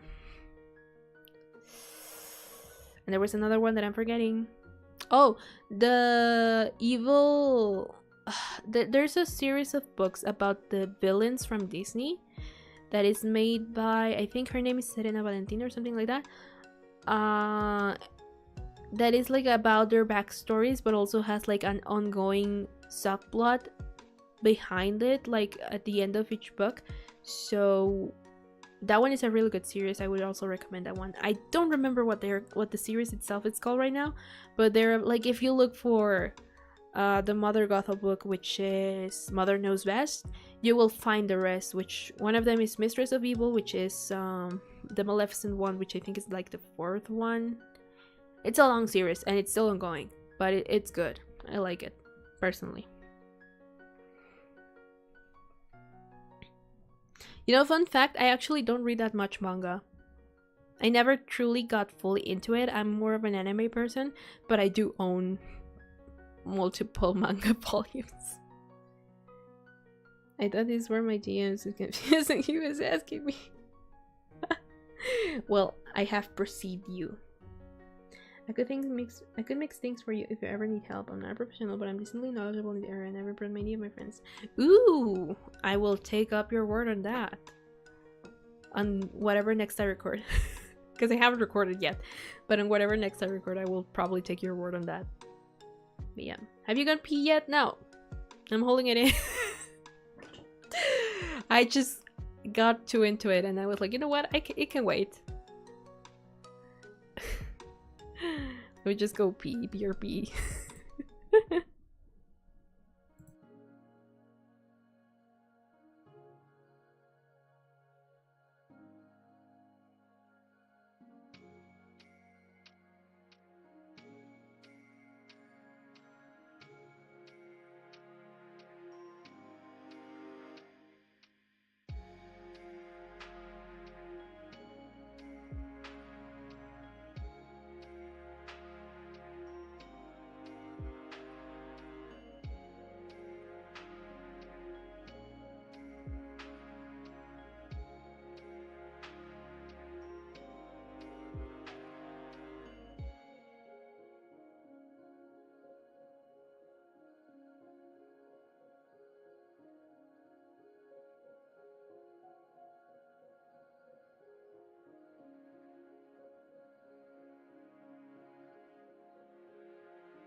I am back. And I brought another bottle. And my dog was with me again. Ven pues. Ven. Like, he's clingy, but he doesn't want to get on the chair. Also, when I was talking to him earlier in English, he couldn't understand a word I was saying because I never talked to him in English. He only speaks Spanish. And dog. Ven pues. Arriba. Arriba. Oh. He wants me to scratch his belly.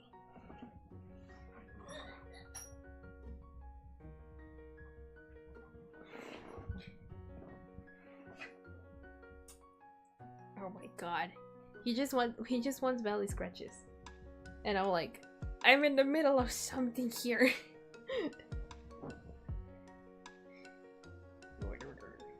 Actually, you've seen photos of him, haven't you? Yeah, I've sent them on the server. So you've seen him before. It's just that you would see him in action. on a face reveal or hand cam, I guess.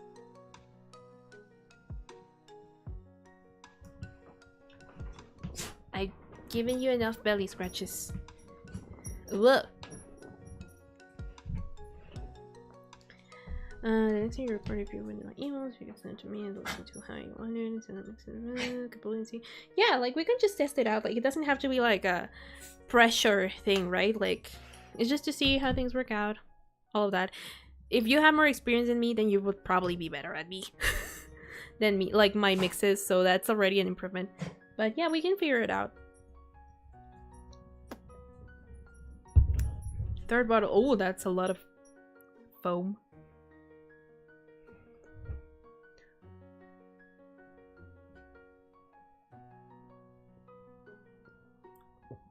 You know, probably what I should have done was just chug the first bottle and a half. That way would have been like more endurance like. Because so far I feel fine. And I have 2 bottles. Again, I feel like that one time that I drank that Paloma with that tequila really, really made my endurance like go up. Because now my body's like, I've drunk worse. Give it to me.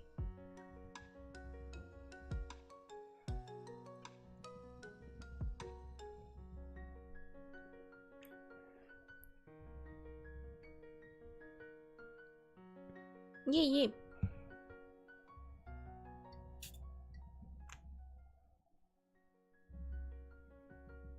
What if I just chug this one? I have chips and water with me, so I would not be like in an unsafe environment or anything. I just want to see, because that was supposed to be like the whole shtick of this stream. That I would be like not drunk, but at least tipsy enough to be like but I just like don't speak I just fumble my words like I would do normally. It's not the alcohol, so let's try it.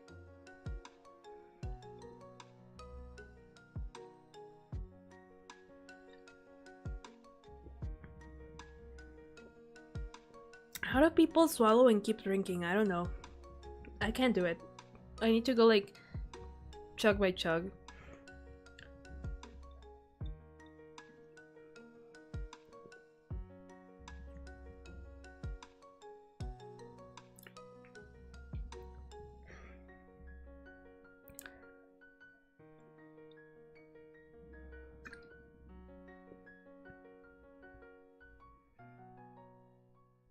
Also, I'm silent because I'm trying not to burp. Because this thing has a lot of foam. Or gas, or whatever you want to call it.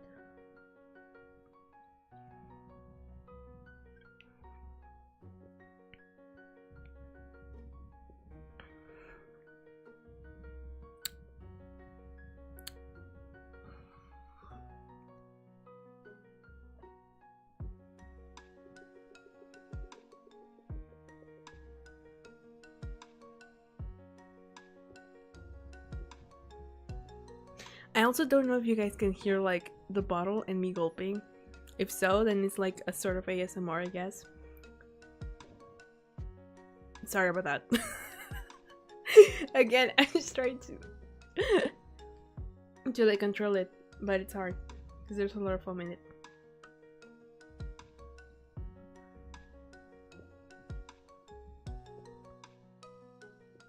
Oh, it even says here, enjoy responsibly.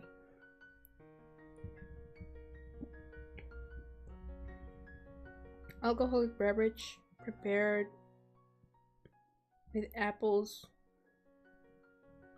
and red berries.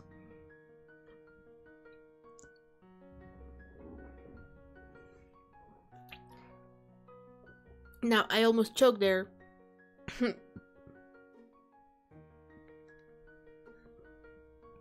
I almost choked there because it went straight to my almost to my nose. Dang it.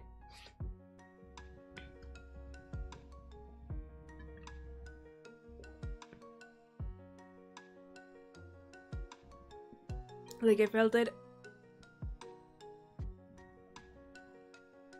it almost in my ears.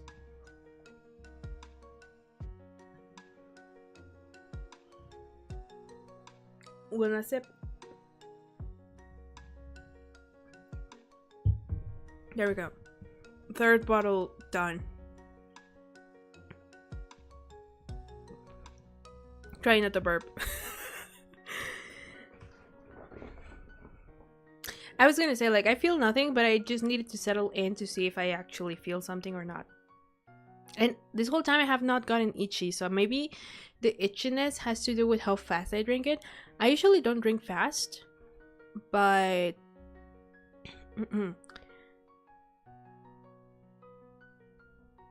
Okay, I kind of feel it now. But not too strong. What was I saying? Oh yeah, so usually I don't drink fast, but I don't like talk and drink a lot. I just enjoy my drink separately with a meal usually. So that's why probably took me longer to finish the second one that was not even cold anymore, but it tasted fine anyways. Also, alcohol just makes a lot of phlegm. Aside from the burping, it makes a lot of phlegm in my throat for some reason. Maybe it's the gas or the foam in it, but yeah, it definitely makes a lot of phlegm, which means I cannot drink alcohol before singing because phlegm is actually like a obstacle for your voice to properly come out. The more you know, because there are a couple of foods that when you're a singer, your teachers will tell you, like, oh yeah, don't eat before a presentation, like don't eat cheese, don't eat this, don't drink that, because they give you phlegm and then you're gonna have trouble singing. But it really depends on each body. There are people who can eat cheese and they won't get like phlegmy, but I do. So I know that if I want to sing, I can't eat cheese because it will make me phlegmy, you know? So now I know that I can't also drink these before singing because I get phlegmy. It just, you know, like it even makes it harder to speak sometimes. Interesting. That's why I said, like, the more you know, because I had never noticed until now that I'm just talking and talking and talking. So yeah. Enjoy responsibly. And I'm just chugging it down. Anyway, I think that was it for the questions. I think I managed to get through them all, even though I thought at first that I wasn't gonna be able to because I kept like going on tangents and stuff.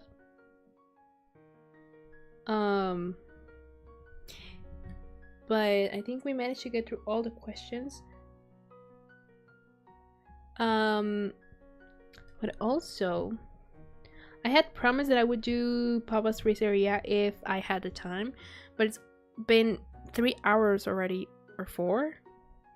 12? No, 3 hours of stream, so I would probably not manage to do much. And other than the questions, I don't know what else to do. Hola, Scraggy, welcome. Welcome, welcome. Nice to see you again. Sorry, I'm very phlegmy right now because of the alcohol. What? But yeah, Dogo settled down. I have like I had some projects open because of like I was like, I can work while I talk. Yeah, sure. Yeah, sure. I can never work when I talk. Like, unless it was like yesterday that I was like just doing this and then talking, then yeah, but no, if I was answering questions, I could not work and talk. So that's that. I slightly feel it in my head now, but it's not too strong. So probably a fourth one would not be advisable. Like, it would probably get me, if I chug like that, another one, it would probably get me in the same state I was when I drank that tequila. Thank you, thank you. It was supposed to be like my calendar, because I have a Spy Family calendar, but then I never updated it, and so it stayed just with that one.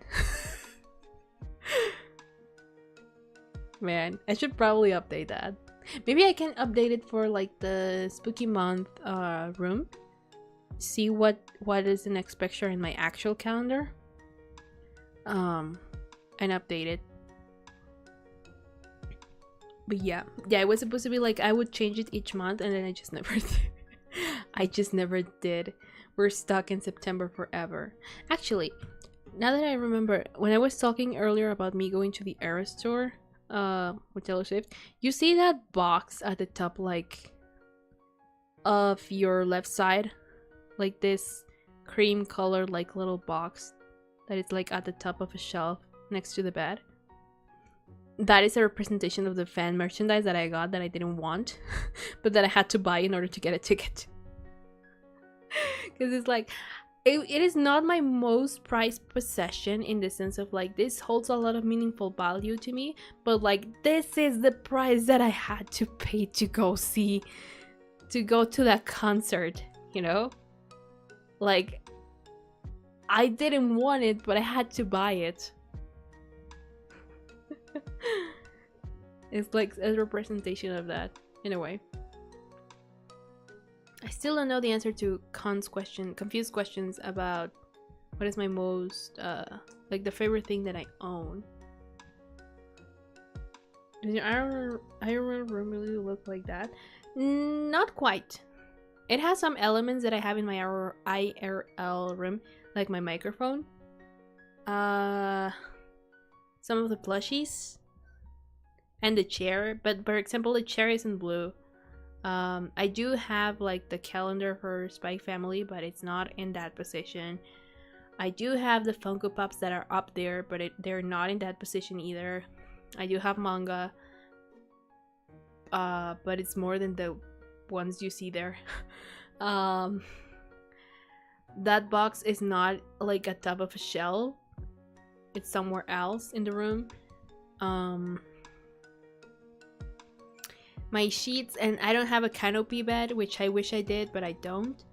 And my sheets are not blue, unfortunately. The lamp is the same, and the furniture for the lamp is also kind of the same, but just not the same color. I do have a guitar, but it looks nothing like that, and I don't have anywhere to hold it like that. My violin case does kind of look like that. I don't have a beanbag. I wish I did.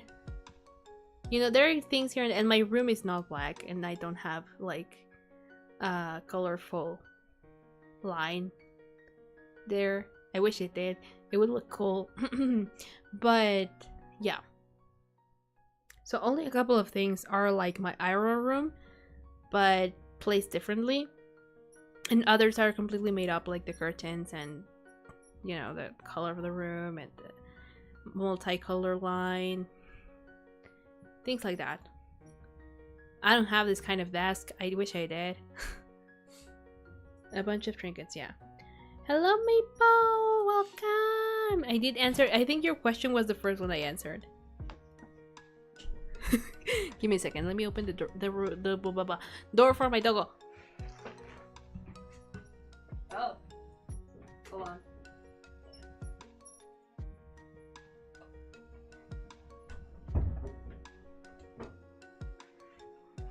Never mind, I do feel slightly dizzy when I stand up. So maybe the key was to like actually chug them and not drink them slowly. Oh my god, again?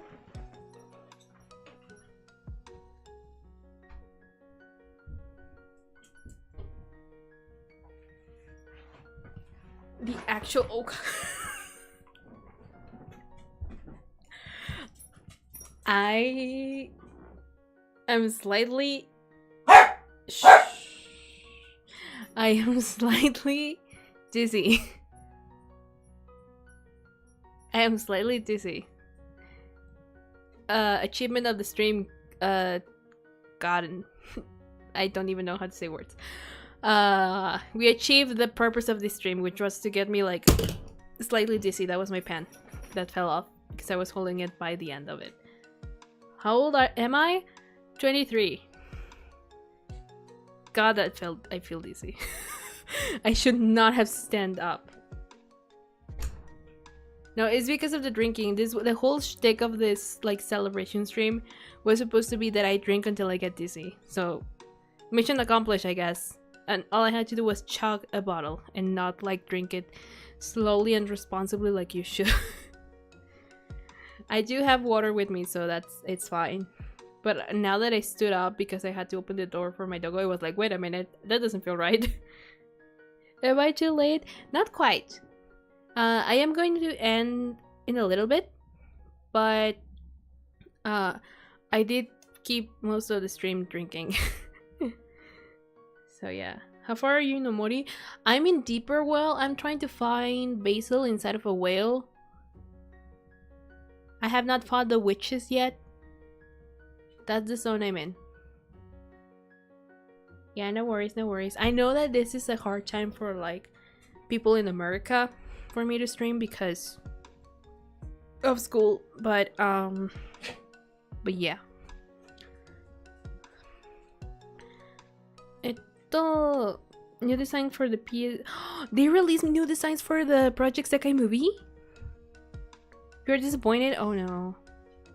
I have not seen anything. I only saw when they announced it, that it was gonna become a thing. But I have not seen anything related to it right now. I have not been following the project really, because I don't even know if they're gonna premiere it here. I hope they do, but who knows. Who's your favorite in Omori now?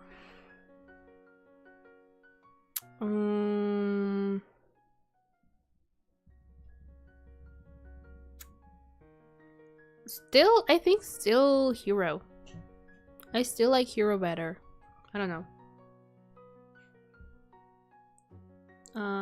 They ruined everyone but Leo. Oh. I feel funny whenever I see the Leo group because I'm like, wait, that's me. That's my name. But it's not really. MMJ is more Jump that one. I'm gonna be honest, I have been playing, but I did not really read their storylines. I just skipped them to get like the gems and the music tickets. And 25 is mid. Oh man, I mean those were already very simple designs, but like, how can they ruin them? I need your player ID soon. Whenever I manage to find a way to like actually, like, I know of a way, but I need to test it, to stream the screen from my phone to here, OBS. I will be playing on stream eventually, just not right now. I just need to test things out to see if they work, and then, you know, do it. But yeah. Yeah, I do plan to try emphasis on finishing a Mori next week, but no promises. If I miss your PSG skin, I will be devastated. I mean, the bot will be there anyway, but you know, depends on really the day I make it, I guess. So yeah. Oh boy, I do feel this. Let me drink water. That was a mistake.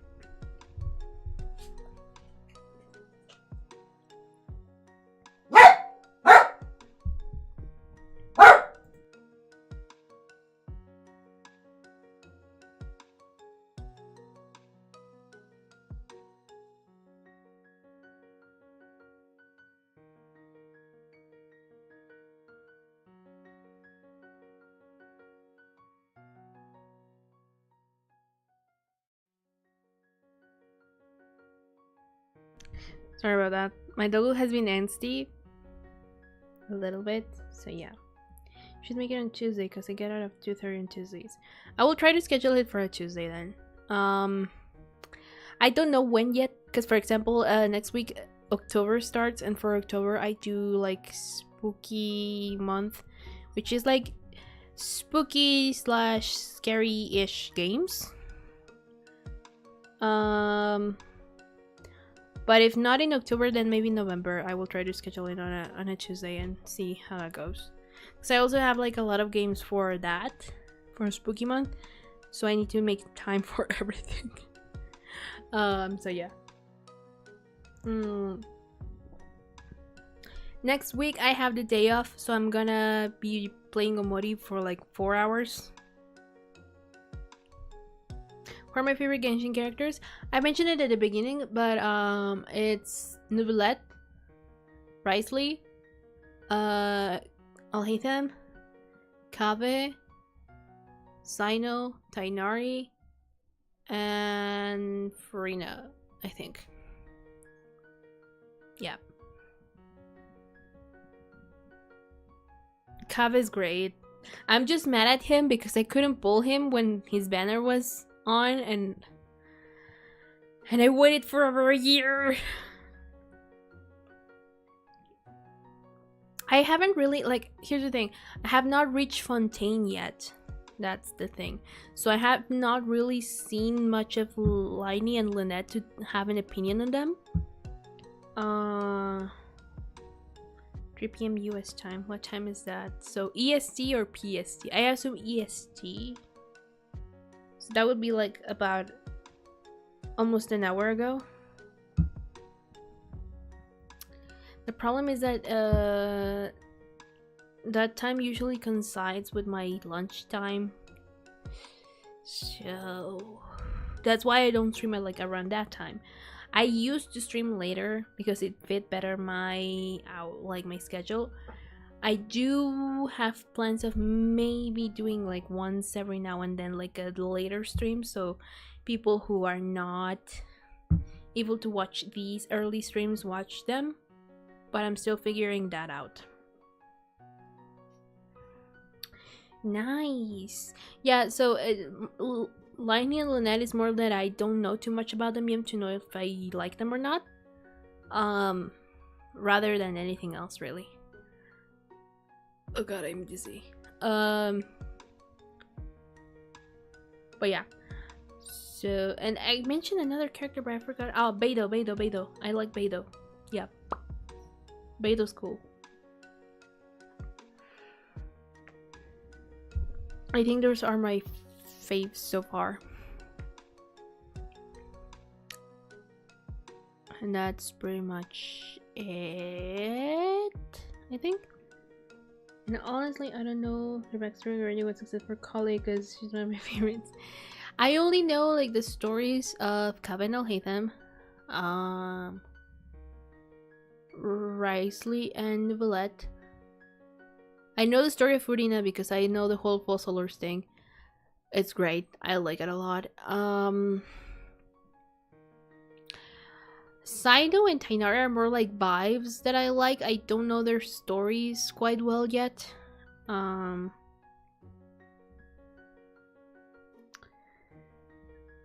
Beidou, I recently met her because I am in Inazuma in game right now. But I like her character a lot from what I've seen so far, right? I don't know if we get to know more about her in the future, but so far I like her from what I've seen. And I think I do have her, but I'm not sure. Because I'm like a magnet for electro characters for some reason. Even though I don't want them, I'm a magnet for electro characters. Sorry, the fan I made you for was kind of not bad. I had my it looked great. I really like it, so no worries. I skipped to Fontaine because my 3 favorites are Farina, Liney, and Lynette. I actually like experiencing the story, but so far Inazuma has been so frustrating. And I didn't make progress in the Archon quests for like a year. I want to get to Fontaine, but I do want to experience Sumeru in the best way possible. And I also just wanted to experience Inazuma, but it's just been hell. So, I hope I can, whenever I get to play, because I haven't had time to play recently, whenever I get to play, I hope I can, like, go through Inazuma quickly, or it better get good before I... But yeah. But actually, my highest level character is Nubilet currently, because I did manage to pull him during his rerun, and I'm saving for Risley because Ulhitham and Kabe hate me and they didn't come home when I needed them to. And I got Sino as a long time ago in a very lucky pull on my first pull, and I got Tagnari as my free character for the anniversary. That, you know how they let you choose like 1 5-star? I chose Tainari. So now I'm only missing... I also pulled for Forina, but she didn't come home, so I'm now only missing from my favorites Forina, Risley, and Alhitham and Kabe. So yeah. Ooh.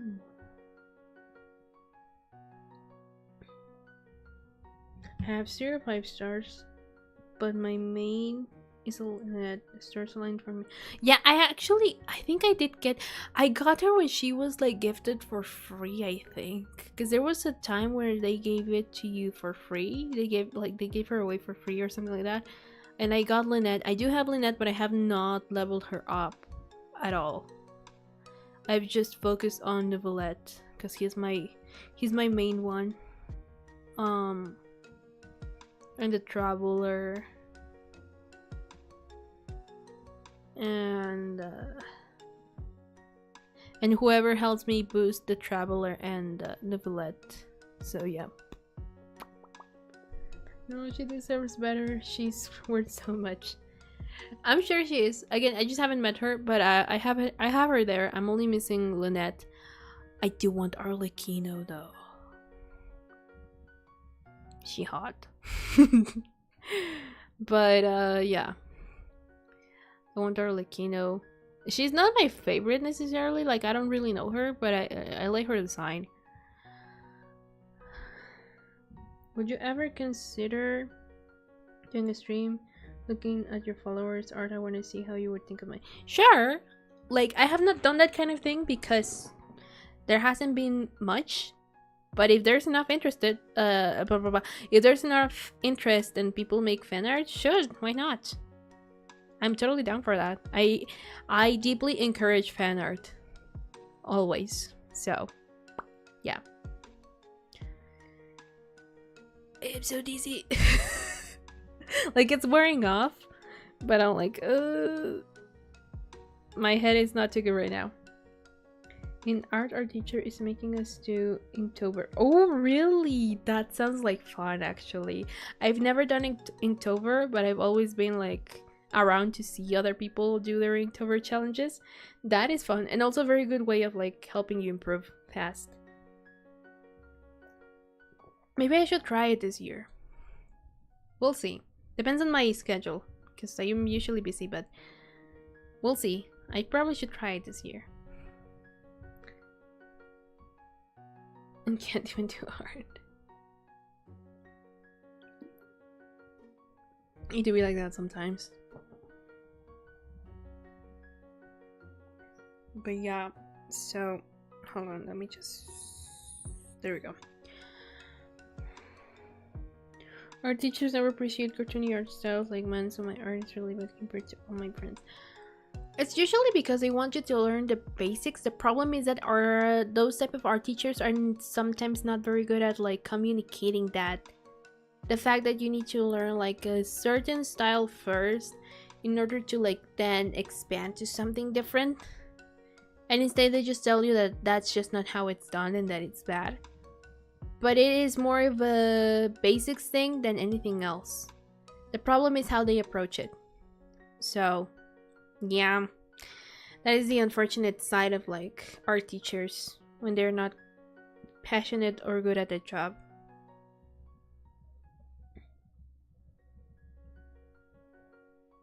Ooh, sketchbook tour. That sounds nice. You should definitely do it.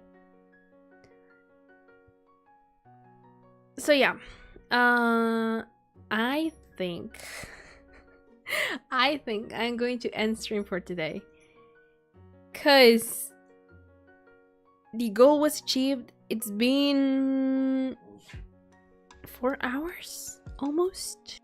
Yeah, 4 hour blah blah blah, almost 4 hours, and I am dizzy because of the alcohol. So like another schedule to right now to see how much I improved. Yeah, that would be a very good idea. So yeah, so for today I'm gonna end. I have a cover tomorrow that you guys can watch. This is gonna redirect into it actually. Hold on.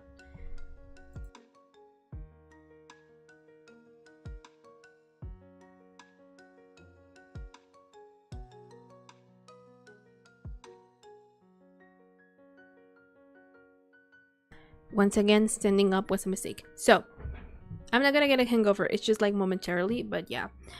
So yeah, I have a cover tomorrow that is premiering from Epic.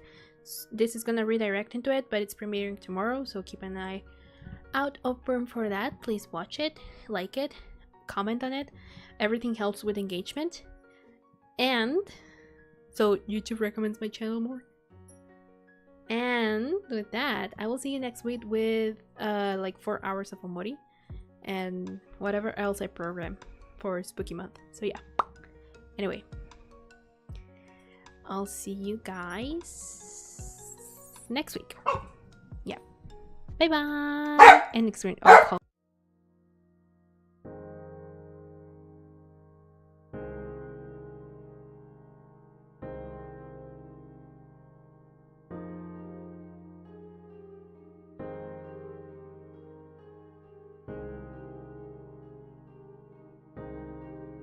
Happy time zone. I'll see you next week. Bye bye.